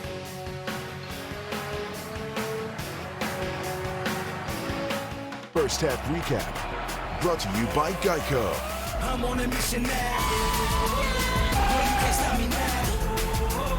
I keep it coming now. No, you can't stop me now. I'm on a mission now. I'm on a mission now. I'm gonna crank it loud and keep it coming now. No, you can't stop stop me now. It's easy to Geico. I'm on a mission now. So the Irish in control at the break, 17-0. The college football bulletin here in South Bend, Indiana. Some of these numbers from half number one, the quarterback comparison. Veyer, a couple of picks to his name. Hartman, the same thing. On the other side, hasn't been the greatest day for quarterback play thus far. And for Watts, the 6th interception season for him. Leads the FBS, 4 in the last couple of games. USC was sensational for him. And for Notre Dame, special teams, back-to-back games with a return touchdown. Of course, Price and what that did in the second half against SC, the 99-yard kickoff, and then Chris Tyree, the 82-yard punt return this afternoon. Pitt came into this game as a 20-point underdog. So typically in a game like that, you need to win 2 of the 3 phases. In Notre Dame, the big play in the punt return game for the Pitt Panthers, hard to overcome that. Squib kick scooped up by Wabuko, and let's check in with Zora. Coming into this one, Pitt head coach Pat Narduzzi said his team was going to need magic consistency and execution. He just told me we're missing a little bit of everything, but my biggest point to the team at halftime was we have to get in the end zone. For Notre Dame and head coach Marcus Freeman, he wants to see his team finish plays and be smart. Don't beat Notre Dame is the line that he used. He said on defense, Xavier Watts is taking advantage of opportunities. He said it's one thing to be in the right place, but another thing to make the right play. Yeah, Zoran Veyer starts this half with a completion to Kenny Johnson, and he is met immediately by Thomas Harper. Another good example of Notre Dame making an adjustment. One of the best plays Pitt had in the first half was one of those nakeds, those bootlegs, where he found the over route. This time, Jean-Baptiste was up the field. Harper was there to corral the runner. So they do a good job throughout the ball game identifying what's been good for the opposing offense and making the necessary adjustment. Nobody does it better than Al Golden in this Notre Dame defense. 2nd and 12. Veyer complete. It's Reynolds, and Reynolds will stop and start move to get it to the 30. J.D. Bertrand tracked him down and got him on the ground. A big early 3rd down for Pitt coming out in the second half. When you're down 17, his first drive is critical. You can drive the field and make it a 17-7 ball game. All of a sudden, there's life in your team again. Early down success for Notre Dame's defense. Pitt finds themselves in a 3rd and 8. Notre Dame showing pressure in man-to-man coverage right here. 3rd down has been difficult for Pitt. Veyer scans, fires, and a penalty marker comes out. That was Jaden Mickey over there in coverage on Dejon Reynolds.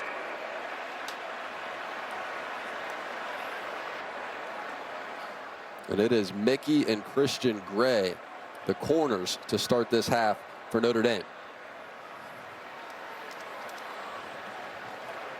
Personal foul, face mask, defense, number 13.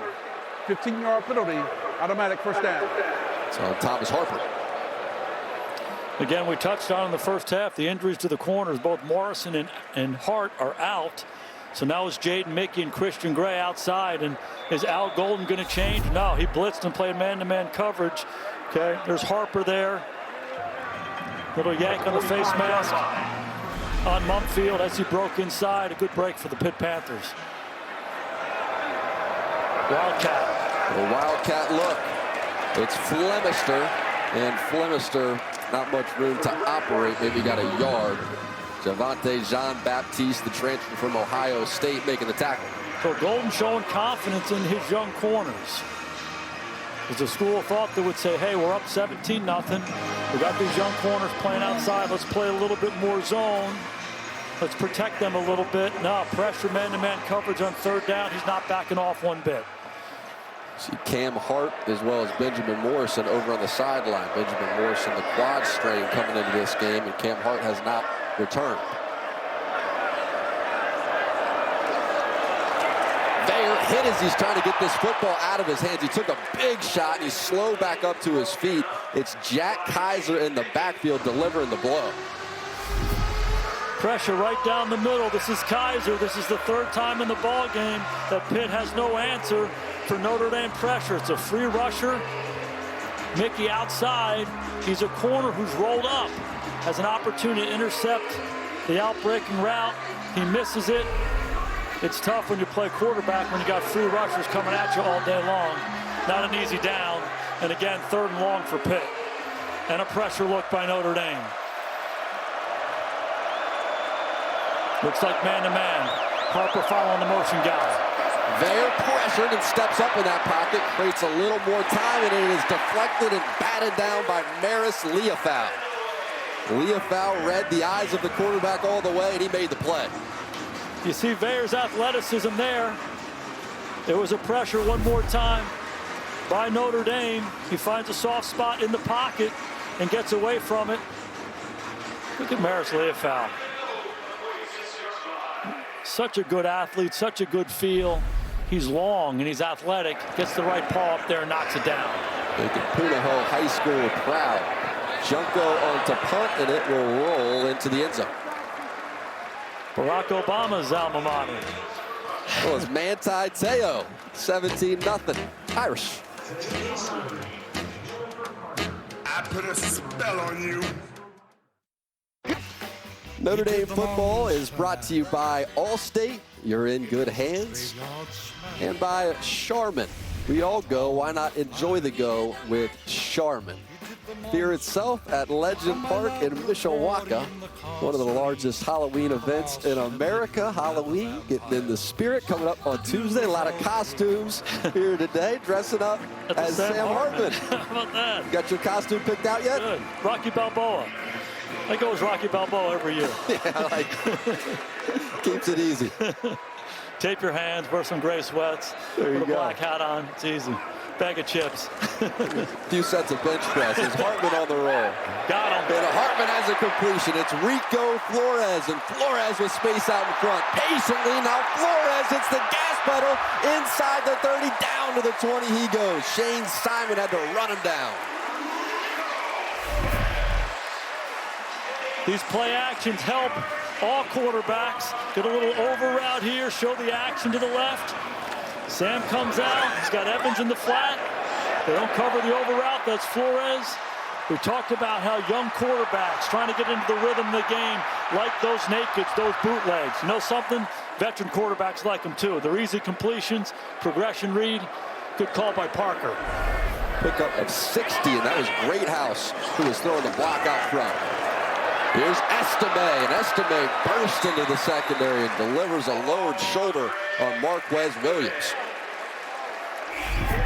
Big physical offensive line. Big physical runner. Blocking by the perimeter guys. Just love the mix. You go play action on first down, then you come back with the hammer. This is a big drive for this Pitt defense. A touchdown here to make it 24-0. Awfully hard to overcome. Got to hold him to 3. There's Joe Alt holding down the left side of that offensive line so well. Hartman gives, it's Price, and Price breaks a tackle and into the end zone he will go. He's that combination of speed and power. See the power there. Notre Dame has 5 running backs that they can play. Jadarian Price has not had that many opportunities, but when he gets them, he takes advantage of them. Big kick return last week against USC. This time in the red zone, he gets his opportunity, breaks 1, 2, 3 tackles. A really strong lower body to go with good vision. He runs through the contact, knows how to finish. Spencer Schrader, his extra point is good. 24-0. So it all got started with Rico Flores. Fellow true freshman and Jaden Greathouse threw the block there, and then it was Price. He's been heating up.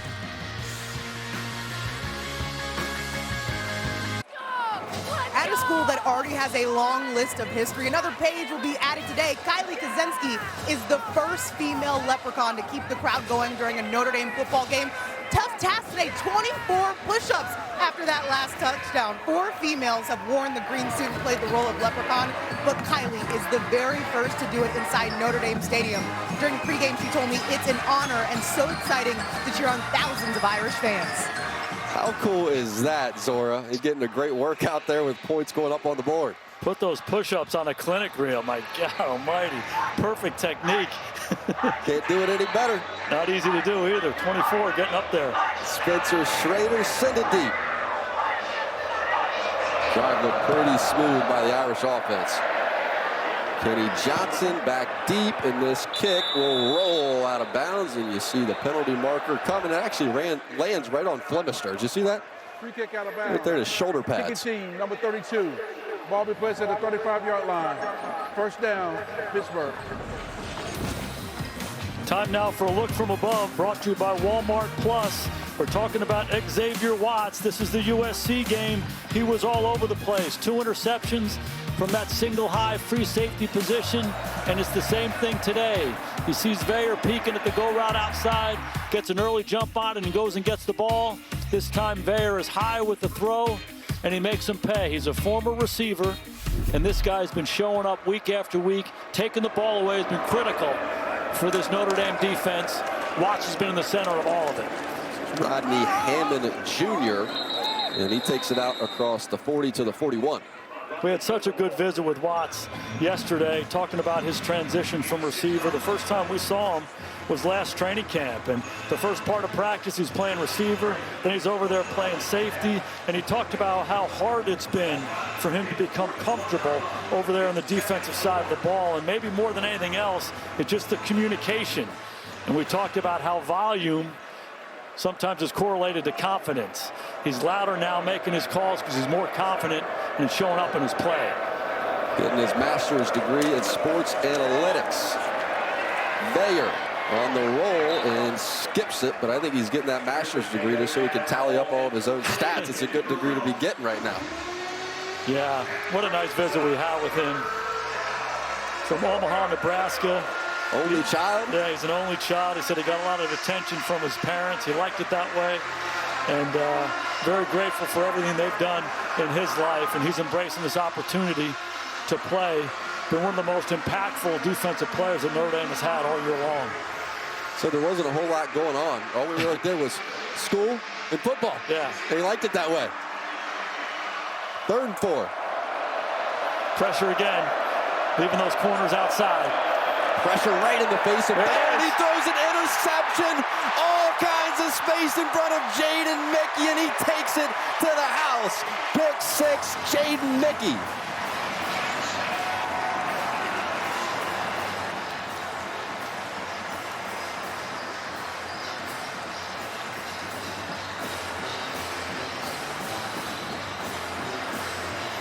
You never know when you get your opportunity. We've been talking about the injuries outside to these Notre Dame corners. No Benjamin Morrison, no Cam Hart. Christian Gray and that guy right there, Jaden Mickey. He had a couple near misses earlier. This time he made Pitt pay. They tried to throw the out route into a roll corner. Mickey was there, caught it, found the end zone. He's been playing aggressively, hasn't he? He sure has. That's how it paid off. Spencer Schrader got to make it 31. And he does. Here's the interception. It's another pressure look by Al Golden. Here they come. And hold it right there, Greeny. If you hold it there, you see the safety over the top. That allows the corner to come off. And when you get the out-breaking route by the inside receiver, that corner has his eyes on the ball, and he goes and makes a play. Earlier in the ball game, Mickey tried it twice to make the same kind of play. Wasn't able to do it. This time he makes Veyer pay.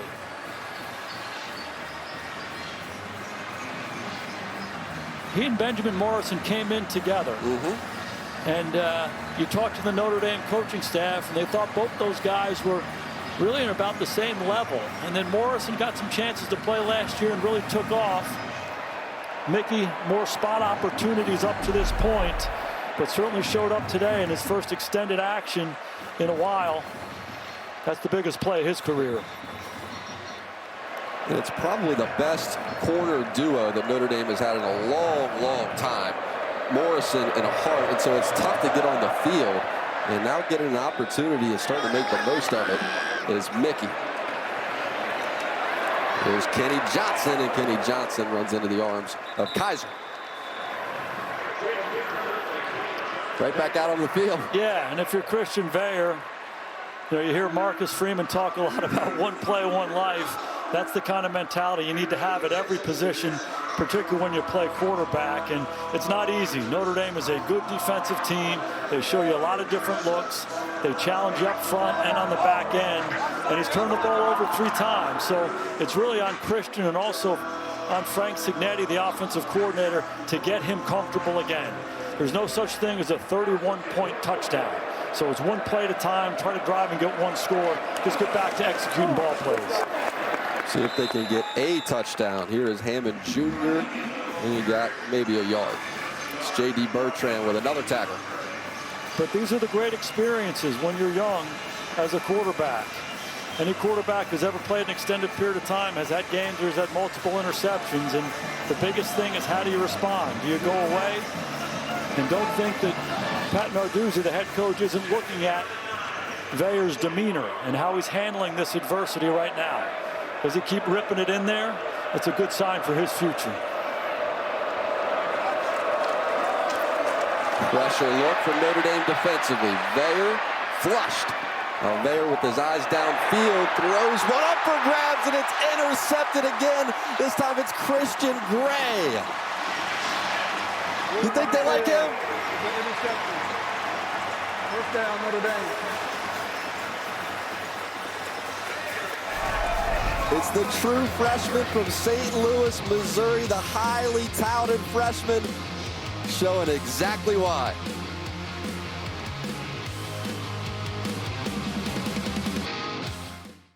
And tomorrow on Sunday Night Football, Justin Herbert and the Chargers welcome the Chicago Bears to LA. Football Night in America kicks things off 7 p.m. Eastern on NBC and Peacock. Tyson Bagent against Justin Herbert. The Chargers have to win that game. Yeah. It's one of those must-win games. Bears have played better. A tough challenge going out to that West Coast and slowing those guys down. Hartman to pass, and it falls incomplete.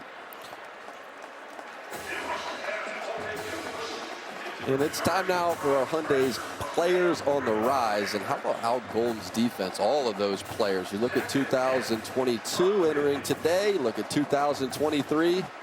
The improvement has been incredible.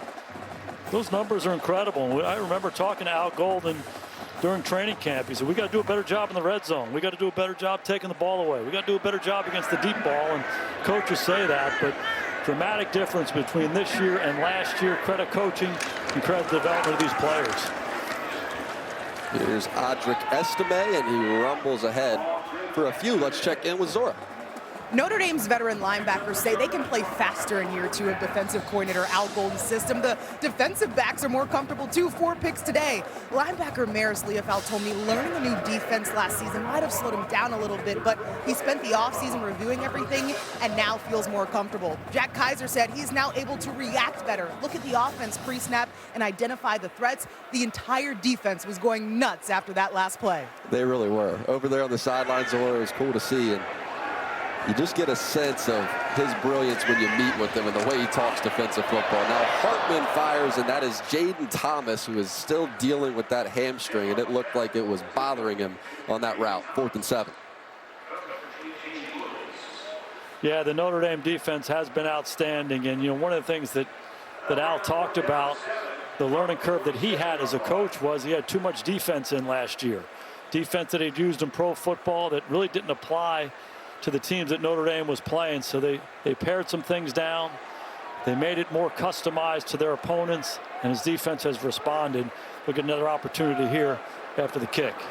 Just the second punt for Notre Dame. Bryce McPherson gets a good one, and this ball is dropped, and now in the end zone it is recovered by Notre Dame. It was muffed right there on the spot by M.J. Devonshire.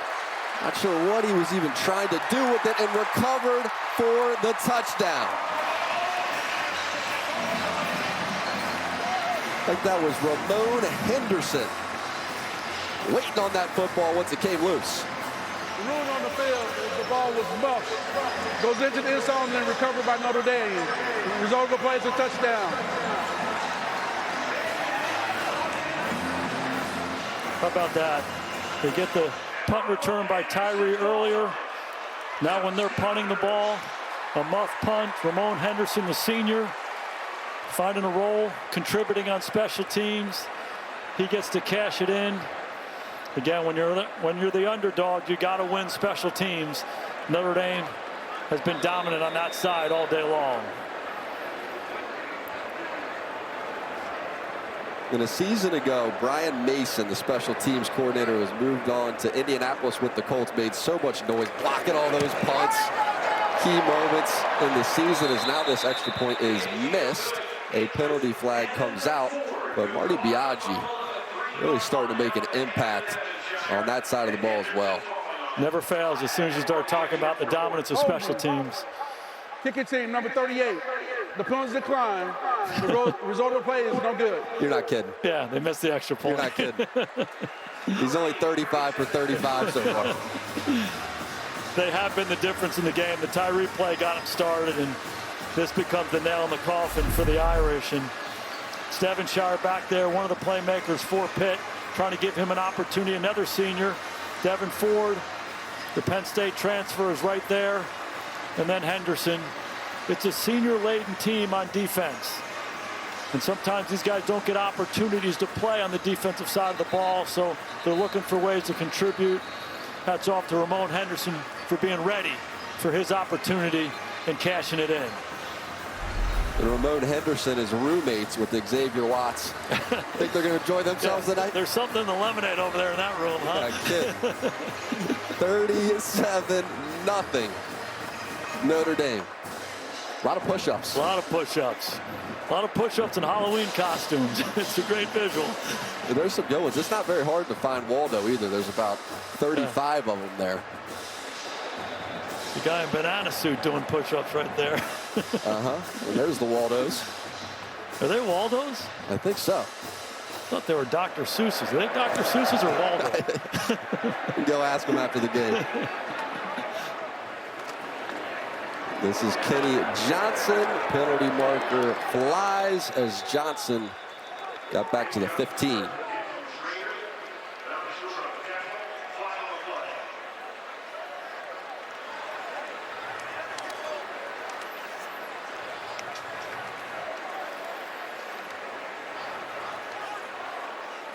There is no foul for illegal block to the waist. First down. These young corners have gotten an opportunity to play. Hart Morrison are out. There's Mickey right here. We talked about him trying to trap. 2 opportunities early on in the ball game. You get safety help over the top.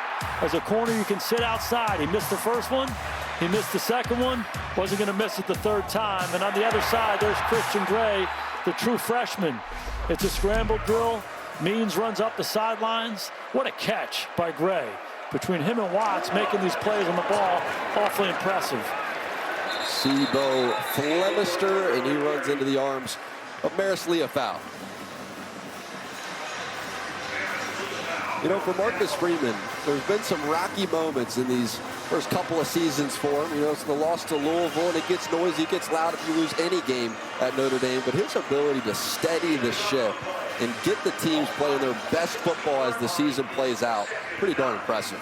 It's such a cliche, but he does an amazing job eliminating the outside noise. A lot of attention to the Notre Dame program, but when they don't have success, there's a lot of people talking, but he insulates himself and his team from that, and they typically respond very well. As we look at Riley Mills, one of those unsung guys up front who just plays great week in and week out. But, you know, Marcus, if you ever spend any time with him, has such an amazing spirit about him.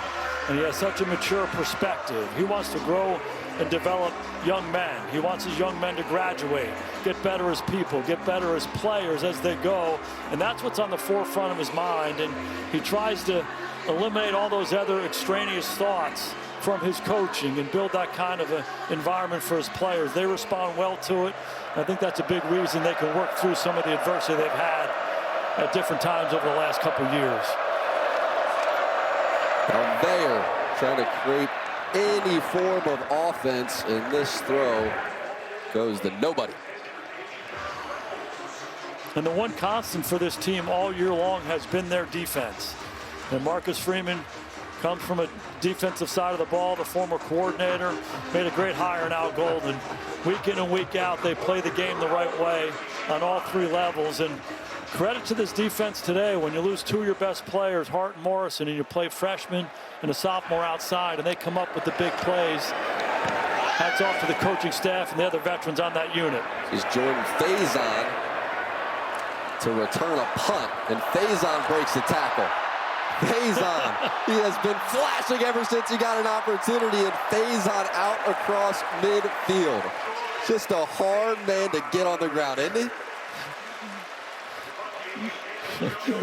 Lacrosse star, starts playing some football. He's on lacrosse scholarship. They got to get him on a football scholarship, and they did. 37-0.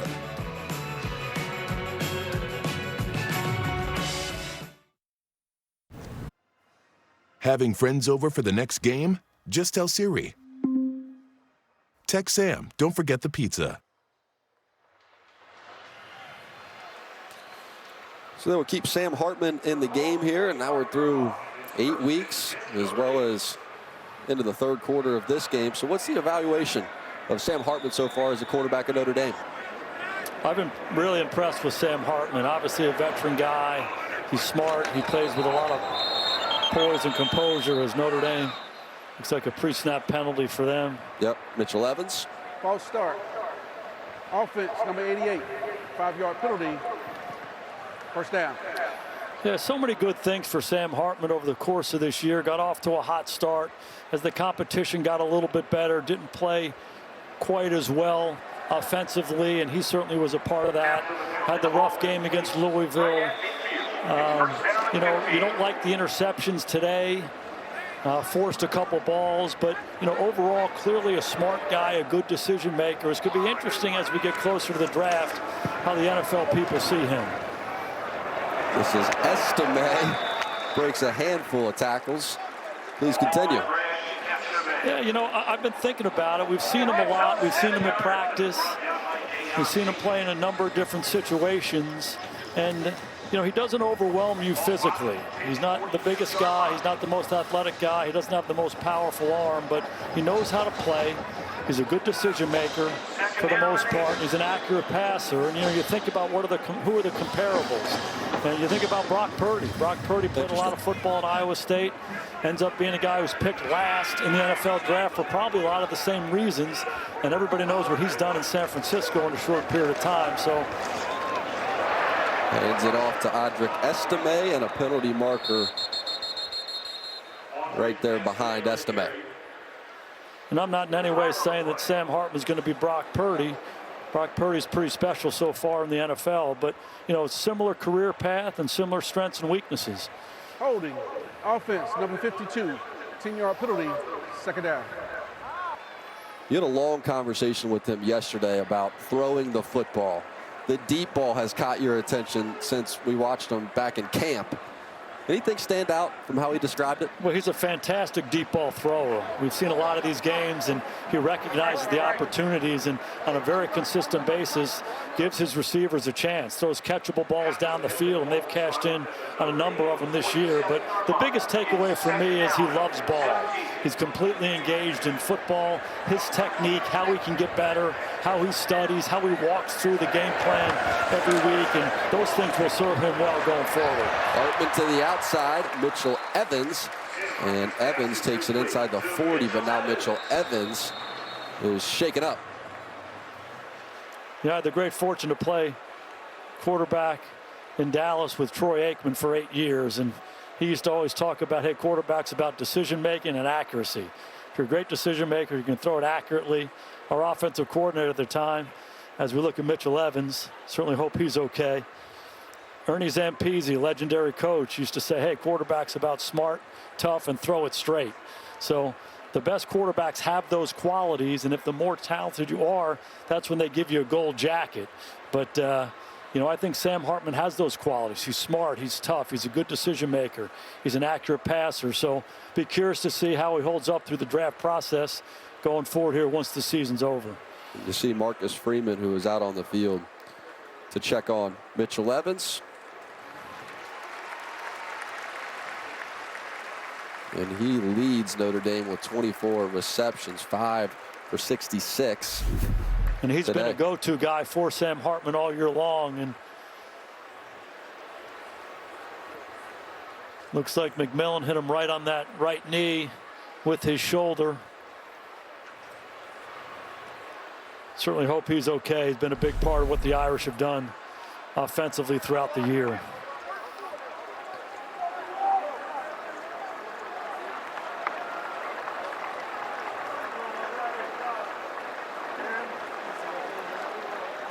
Third down upcoming, but he has just become such a key player for them offensively, especially with the wide receivers banged up. Thomas, as well as Greathouse, dealing with those hamstring injuries. He became the featured man, and Hartman even said that he has become his favorite pass catcher. And so they will check on Evans as Holden Stays checks in to the game for Notre Dame. This is Estime, and he comes up about 1.5 yards short of that first down. Yeah, it looked like it was 4-down territory for Marcus Freeman. So they run the ball, and now they get themselves inside of 2 yards. I don't think this is a field goal situation for them. I would anticipate them going for it.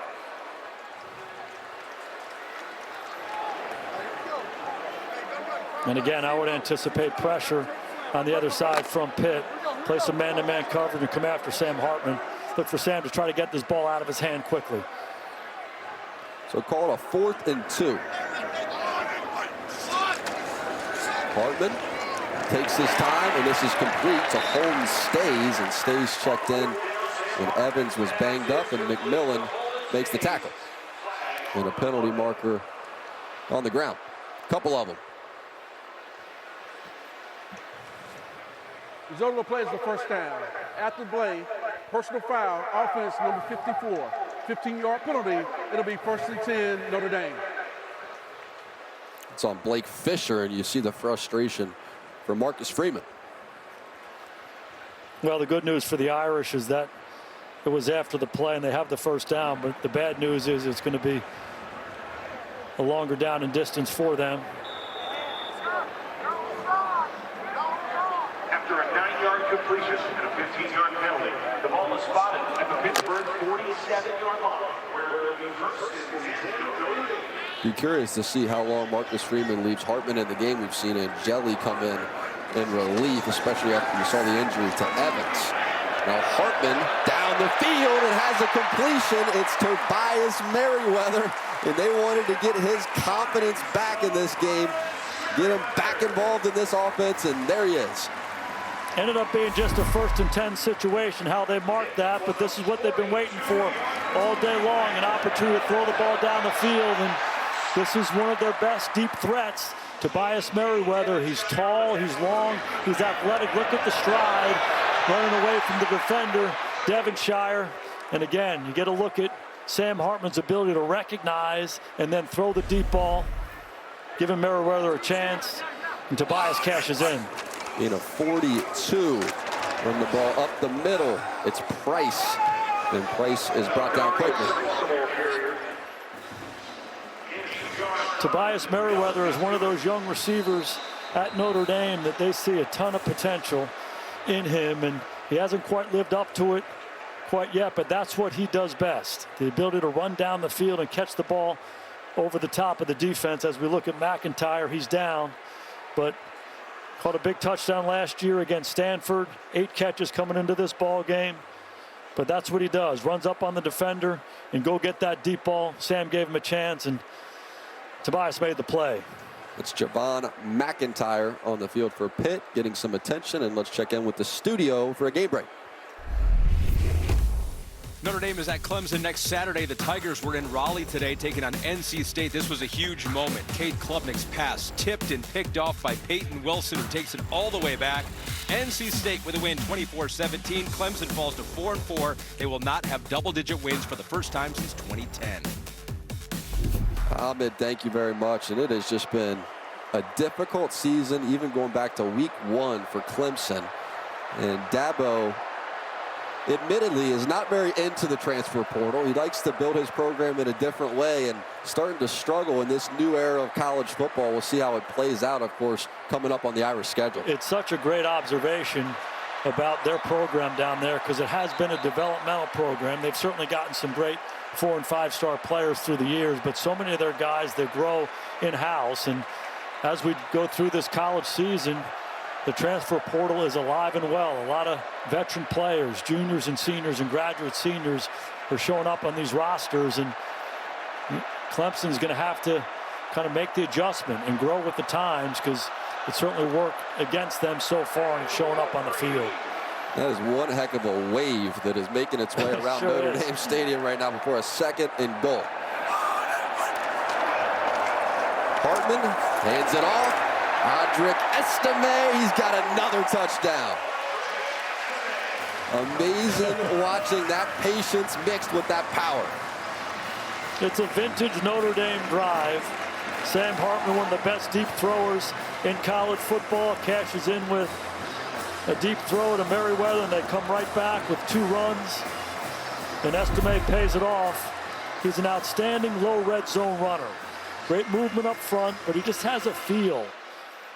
There are defenders in the backfield. He makes one miss. He keeps the shoulders square. He keeps his body low, keeps his feet moving, finds the end zone for the Irish. See if Schrader can get himself back on the money, and he does. Sneaks that one through, and we'll be back in 30.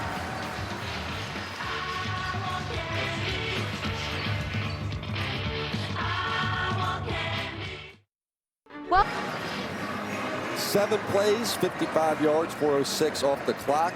Hartman 3 for 3 on that drive for 60 yards. Only getting Tobias Merriweather back involved, but he really is exactly what this offense needs as the season progresses. They need that length, somebody who can stride out. They're at the wide receiver position, still a young guy, and they're trying to get that confidence return to his game as a fair catch is called for here by Kenny Johnson. This is Above the Rest, brought to you by Jersey Mike Subs. It all started with this right here. Chris Tyree, he breaks 6 tackles, spins, and runs away. The long snapper has no chance. That got Notre Dame started, and then they put him in the slot. He runs a seam. Sam Hartman, another one of these great throws down the field. Tyree goes and gets it in traffic. That's what got Notre Dame started. The special teams return, and then the big play on offense to Tyree, and concerted effort by this Notre Dame coaching staff to get number 4 some opportunities, and it's paid off for him. Christian Bayer drops the pass and looking deep down the sideline, and this is going to be brought in by Bub Meads. He was able to keep those feet in bounds. It appeared he was able to, working on Christian Gray. The big time throw. We've got to look at that left foot. That left foot is in. He has control of the football. Doesn't matter. Pitt snapped it. Smart move. Up to the line, quick snap. That's Hammond Jr. who locks in the catch. Means is the best deep threat that Pitt has, and you can see why. He's a big target. He's fast. He gets pinned to the sidelines by Gray. Bayer gives him a chance, and he goes and gets the ball. An excellent body control, getting that foot down as we look at McIntyre. Javon McIntyre hobbling off, and looks like Means might have something going on as well as he extended for the ball. Credit Christian Bayer, 4 interceptions. You're down 44-0 at Notre Dame. Touchdown Jesus is looking at you, and he continues to stand in there and throw the ball down the field. It's impressive, and this kind of adversity when you're a young player, if you handle it the right way, it makes you stronger and better. Looks like he's got a great response to it so far. Been under pressure. They have been forcing turnover after turnover for Bayer, and now a sack as Jordan Botello arrives at the quarterback. This becomes an opportunity for the Notre Dame coaches to look at a lot of different players, and they haven't changed. So Jordan Botello, he's played a lot of football here at Notre Dame this year. They call that a TE. The tackle goes out and the end comes in. Pitt doesn't handle it well. Botello takes advantage. But you get a chance to evaluate a lot of young guys. This is their opportunity. How do they handle these situations? And then some of your veteran players who don't play quite as much, this is their opportunity as well. There with the completion inside the 35. This is Malcolm Epps, the transfer from USC, third tight end for Pitt. No doubt this is 4-down territory for Pat Narduzzi. No doubt Al Golden's going to dial up some pressure and play man-to-man coverage in this situation. Regardless of who's out there, he's not changing his stripes.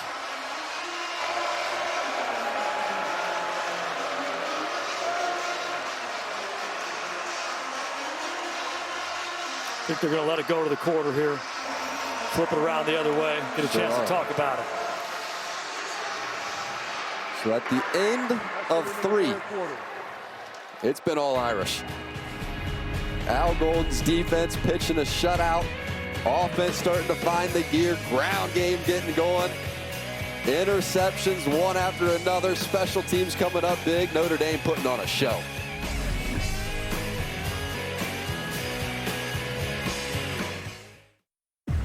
Up for grabs among 6 eligible drivers. Christopher Bell, Kyle Larson already secured their spots in the championship 4. So we will be dialed in for that one. And Martin Truex Jr. won the pole for tomorrow's race. So that's all coming up. And a flag down. False start. Offense, number 74. 5-yard penalty. Still 4th down.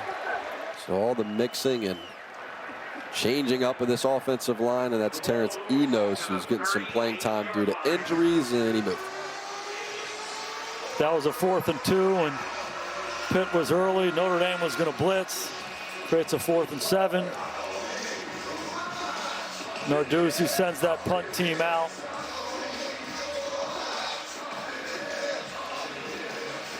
Notre Dame offense going to get another chance here, and I would anticipate seeing Steve Angeli, the backup quarterback.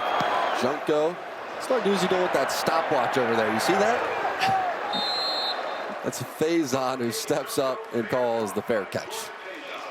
There was a Nico Freeman in that same game that had a long run that was negated by only having 1 flag on. Whose responsibility is to make sure the young man has 2 flags on? I think it would be the guy in the huddle, which could be me, but you might be able to blame Coach Stanley on the sideline. You're passing blame. Come on, Tim. You got to own it now. There is Tim O'Malley. And he was getting grilled by the head coach. The roles have been flipped in the past, and so Coach had to fire back there.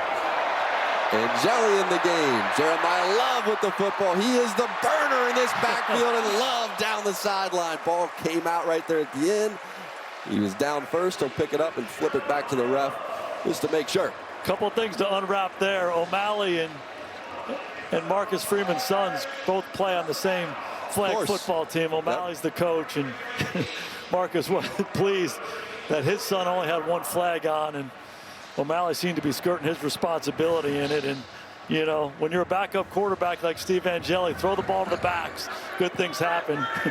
He's a smart guy. Spit it out wide. Let the runner do the rest for you. Good start. See what Steve Angeli has.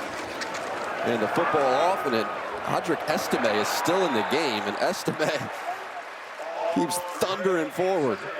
But that is the same young Freeman that would go fishing with Sam Hartman. Yes. And Marcus Freeman would say, I love that you're going fishing, but Sam, will you just teach him how to fish while you're out there? He's coming back, his line's all tangled up. You said, you got to teach him how to fish if you're going to take him out there with you, and Sam has. Sam just loves fishing. Yeah, difference between a coach's life and a player's life.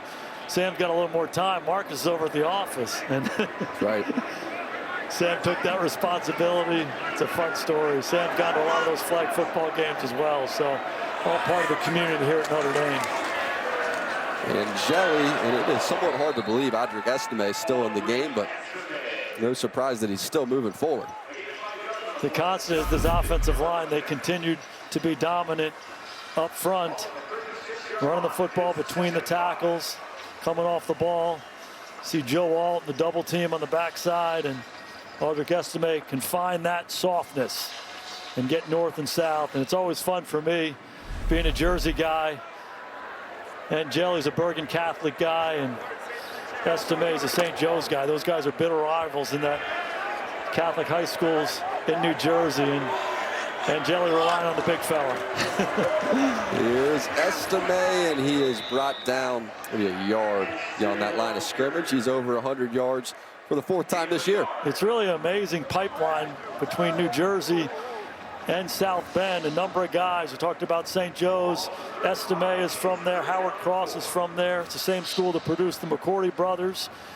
At St. Peter's, the Adamalola brothers, Shane Simon, who's now at Pitt, former Notre Dame guy, and then the other school in the mix, Bergen Catholic. There's Angeli, Jean-Baptiste, defensive end for Notre Dame, all from the same school, all played together or against each other growing up, and now they're all here in South Bend playing together today. Angeli trying to put some good plays on tape. Flips it out to Jabron Payne, who has been one of the favorites in that running back room to throw the ball to. Caught the touchdown against USC as well. The thing you evaluate more than anything else when a backup quarterback comes in is just their poise and composure, and how do they handle the mechanics of the game. Are they decisive? And a couple good looks at Angeli so far. He comes out, he likes that flat route to Payne, comes out and delivers a strike. So the more you play, the more confidence you get. He's a smart guy. He just needs to play more football. When you have these blowout wins, great opportunity for him to grow. Of course, Hartman will be moving on next year. More likely to the NFL, as now this is Price who breaks loose, and Price goes inside the 20. A beautiful cut by him, as he's not going to be carried down inside the 10. Billy Schrouth looking for a ride. Jadarian Price is such an impressive back. He had the big kickoff return a couple weeks ago against USC. He had the touchdown run earlier. Just watch the lateral quickness, watch his lower body, see how he can hit and bounce and capture the edge, and then just watch him finish. He's not going to run out of bounds.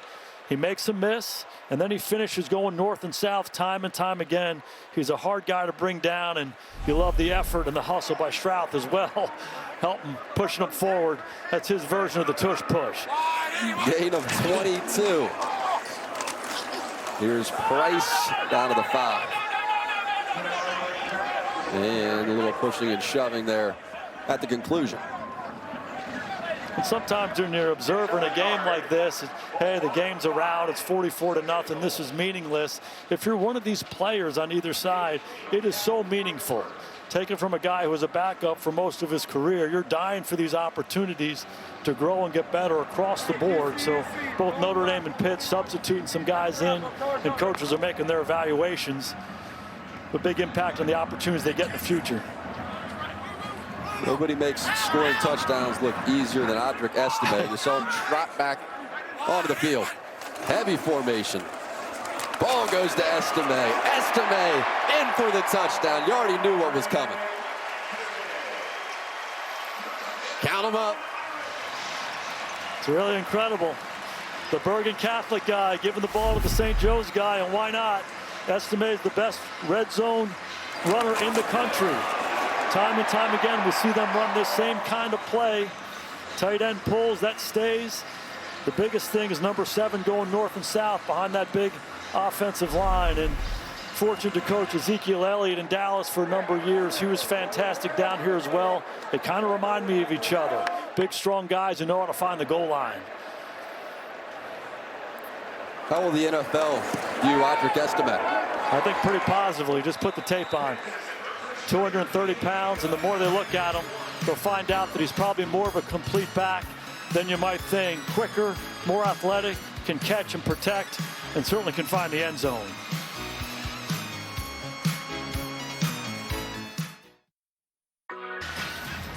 We're jumping around here. 3 little pigs. Pumpkin heads. There has been some great costumes in attendance. It's been a party as it's been all Irish from the jump.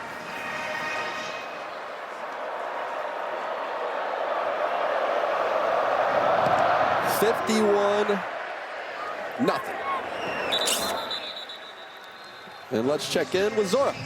Jack, all these Notre Dame touchdowns are great, but clearly no one is thinking of the leprechaun. We told you about Kylie Kazensky earlier, the first woman to put green on for a Notre Dame football game. With that 7th touchdown, she would have had to do 225 push-ups. She told me she was going to try to do 51 in a row, but at this point, they're just tossing her in the air. Look at that. She's got great energy about her, doesn't she? That's a little lighter.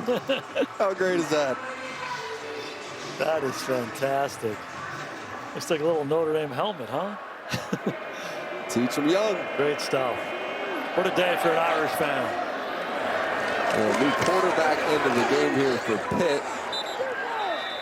This is Nate Yarnell, who checks in for there.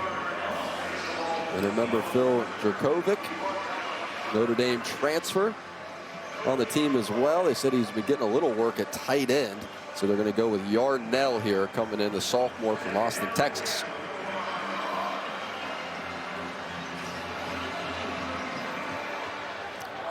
Yarnell played at Lake Travis High School. There's a lot of good football down in Texas, particularly in that Austin area. He gets his shot, and they come out with one of these nakeds. Got him. Lemister, and he's looking deep downfield, has a completion. It's Johnson, and Johnson is being brought to the ground well down the field. So it's the second tight end, and Bartholomew has been quiet. Carter Johnson gets going. It's that same concept. It's a naked. They're going to bring a guy here, and then Johnson's going to run a high-angle corner route. Johnson's a great story, former defensive lineman. He weighs 255. He lost 70 pounds. He's their second tight end. He's their blocker, but showing he's got a little something in the passing game as well, and Yarnell found him. Yarnell back to the air, puts a lot of air under this pass, and it is going to be caught for the touchdown. Mumpfield ran right underneath of it. Beautifully thrown ball there by Nate Yarnell. Yarnell saw the man-to-man coverage outside. Mumpfield, good patience at the line of scrimmage. He's got a tighten down split. There's a lot of room outside, and you said it. Yarnell put a lot of air on it.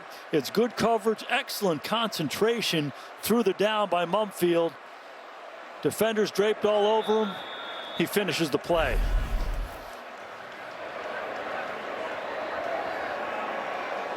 So Pitt gets on the board.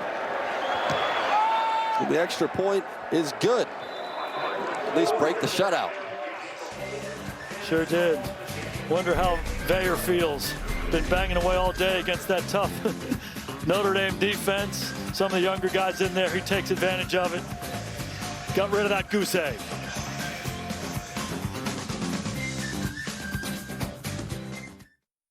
Team, of course, resonates with both fan bases watching this game. Pitt able to upset them.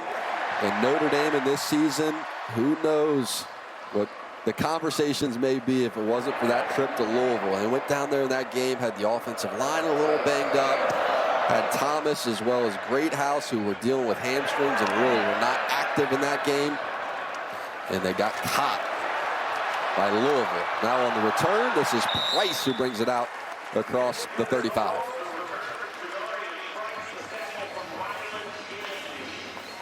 So when we talked to Marcus Freeman yesterday, he talked about a 2-week sprint to improve. So we got another bye week coming up. It's a 2-week sprint coming up. So here we go, to Clemson after the win today. Then they get the bye, Wake Forest and Stanford away. If you consider that sprint to be a 100-meter dash, they got out of the blocks really fast.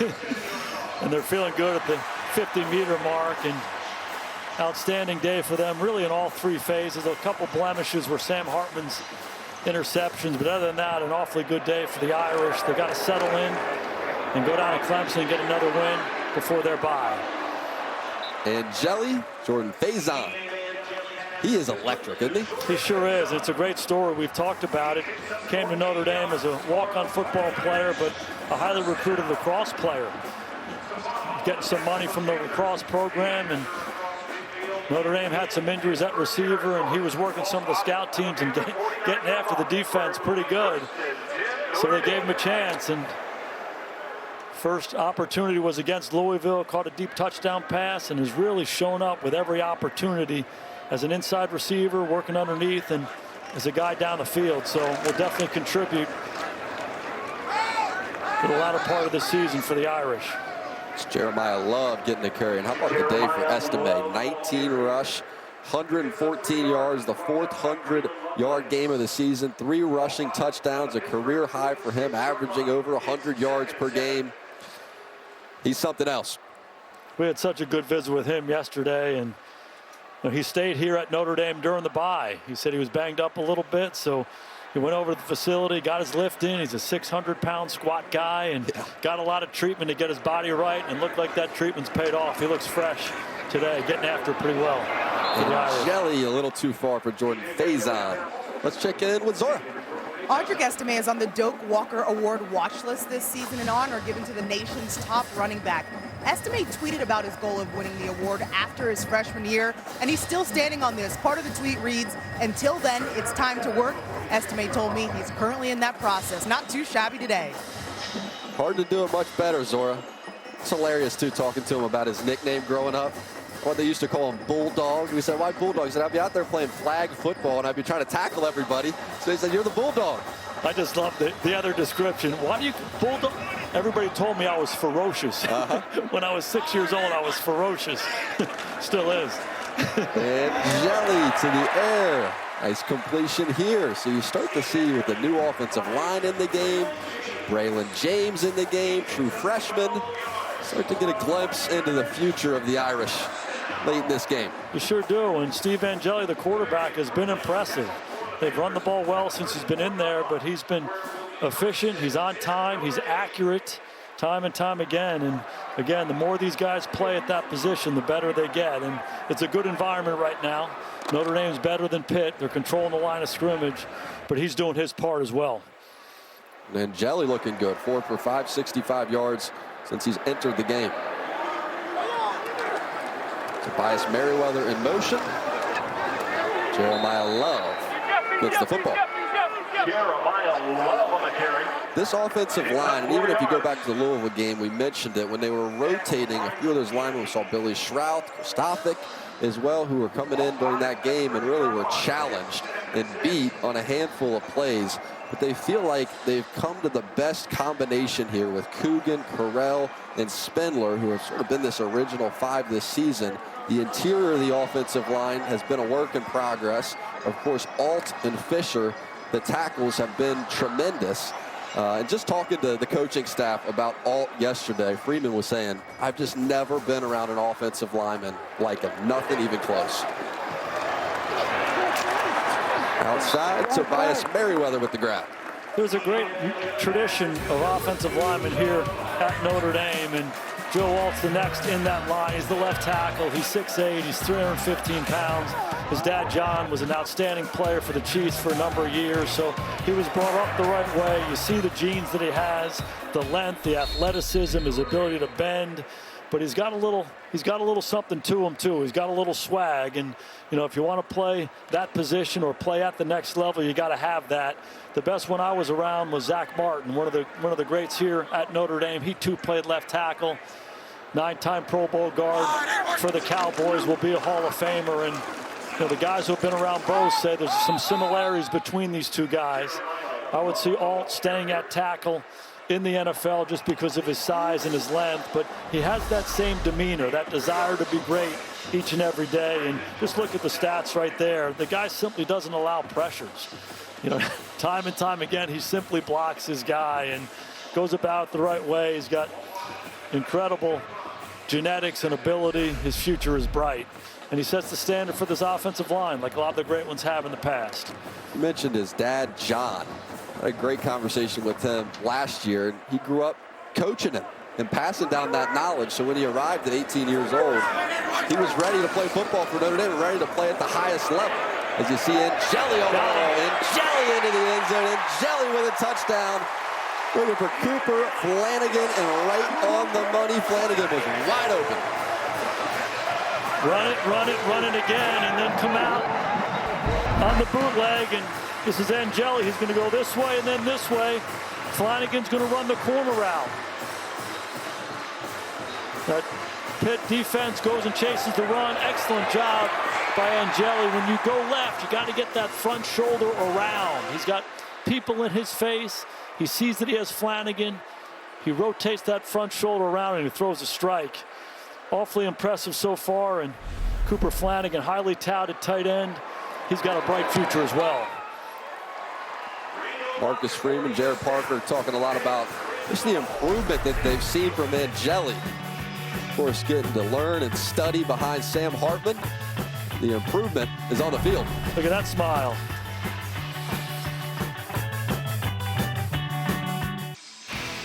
Next Saturday exclusively on Peacock, Iowa heads to Chicago to take on Northwestern at the historic Wrigley Field, 3:30 Eastern, 2:30 Central on Peacock. I love Wrigley Field. The Cubs jacket right there. They love it here too. Yeah, a lot of Bears fans. How about the game last night? How about Texas Ranger fans? Go ahead. That was something. They won in 11. Garcia. Oh, how good is that guy? He's been so darn good all year. The most points by Notre Dame this season. And Flanagan, first career catch, first career touchdown, 58-7.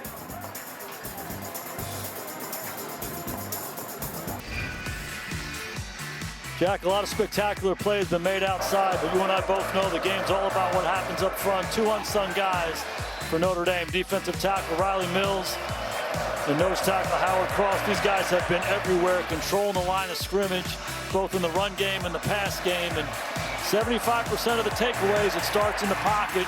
One more time, Howard Cross in the face of quarterback Christian Bayer, forcing the errant throw. Those guys have been everywhere all year long. No different today. Sibo Flemister with some space. And Flemister is going to be tackled by Joshua Burnham. And Cross and Mills, talking with Marcus Freeman, he mentioned that USC game plan. And he said the key was that we were able to stop the run with fewer guys committed to the run. They were pass calls. And when you do that, somebody has to beat a block. And so often it was Mills, it was Cross. And you look around the country, the most pressures by interior defensive linemen. Cross right there in that 2 spot leads the defense with 25 quarterback pressures. And as these turnovers have stacked up so many times, he's getting to the quarterback. He sure is. And that name is familiar to you as football fans. Howard Cross's dad played in the NFL for a long time, was a teammate of mine with the Giants, one of the best blocking tight ends in the history of the National Football League. And he brought that young man up the right way. He plays the game the right way. A little bit undersized. Here's a look at old Howard Cross. Look at how long his arms are, how big his hands are. How great is that? That's a young Howard Cross right there. There's all three of them. Howard's dad right there. And, you know, they brought him up the right way. He plays the right way. His get off, the way he plays with his hands, his leverage, but maybe most importantly, the relentless spirit. This guy is nonstop. And he's a guy who's a little undersized when you talk about the NFL, but all you got to do is watch him play. There's no doubt he's going to play at the next level. And really the same thing with Riley Mills. Yep. Had a good visit with Al Golden yesterday. We both asked him, is he an NFL player? He said, absolutely. Look for a team like Pittsburgh to draft him, to do all the dirty work inside. So those two guys, man, in the defensive tackle positions, unsung guys, but make a huge difference on this Notre Dame defense. Mills 6'5", 306, and it's all muscle. Just can outpower so many offensive linemen. We've seen that throughout the course of this year. Yarnell, and nothing doing. Pressure one more time by some of the young guys, the backups here for Notre Dame. Yarnell tried to take a shot out of corner route. Looks like Narduzzi's gonna punt this thing away, and disappointing for Pitt to come into this game and have this kind of showing. And it's really in all three phases. Notre Dame certainly dominated on offense and defense, but also in the kicking game. But don't lose sight of what he's done at Pitt over the first 8 years. It's been an outstanding program, and no doubt he's going to bring it back as they go forward. Outstanding football coach. Jordan Faison lets it roll down inside the 5. So it doesn't get easier for Pitt, we can tell you that. Florida State, Syracuse, Boston College, and then Duke as well. So tough games remaining. He's done such a good job over his run there, but this season has just been a challenge. You mentioned all the guys from defense who went on to the NFL. He's trying to figure out that next quarterback who could maybe be that next Kenny Pickett, Can they find somebody? Could it be Veyer? This obviously a very tough game for him. They love his demeanor, but offensively this year has not been pretty. Yeah, when Pickett and Addison were there, Jordan Addison, now with the Minnesota Vikings, they're one of the best offenses in the country, but hard to replace those guys. Lost a lot of guys to the NFL on defense, so it's tough sled until they bolster up that roster one more time. And that schedule, Florida State, one of the best teams in the country. They won again today, done an outstanding job down there. They'll certainly be a contender for one of those 4 playoff spots as they go forward. But the big thing for Narduzzi and his staff is to keep the spirit of this group up and finish the season the right way. And for Notre Dame, this is exactly what you wanted in a game like this. Come off the big win against USC, go into the bye. You have to play the right way, lock in, and live up to your potential. They've certainly done that this afternoon. And they let Kenny Minchie take one of the most fun snaps in football. Truly a victory snap there, Jack. By a substantial margin, 58-7 the final. One of the most dominant performances Notre Dame has had under Marcus Freeman, and a good day by Sam Hartman, productive. Audric Estime, again, the bell cow for them.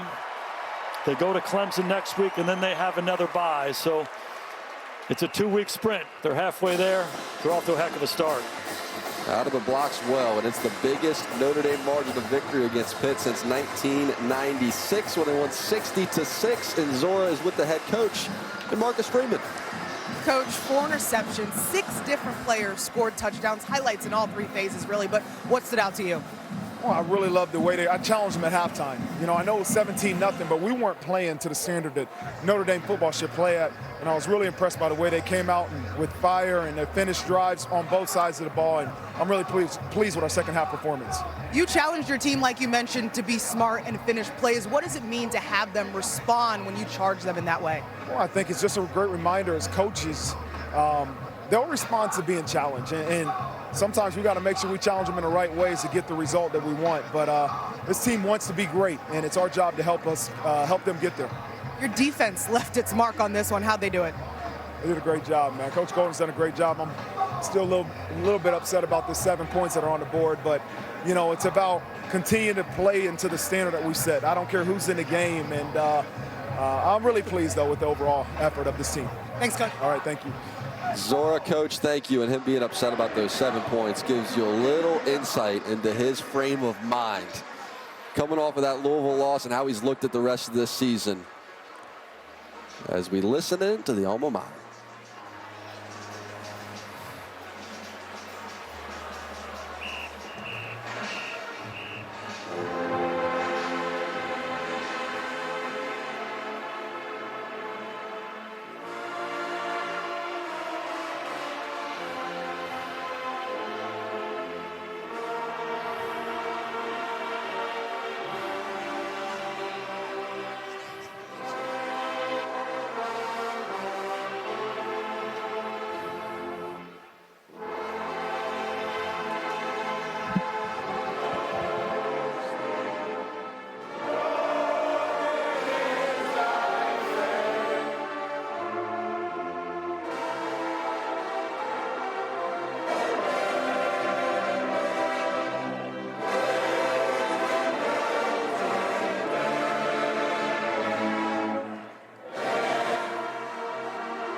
For our director, Tim Nelson, our producer, Stephen Greenberg, spotter, Malibu, Kelly Hayes, and on stats, Dave Ellis doing a great job.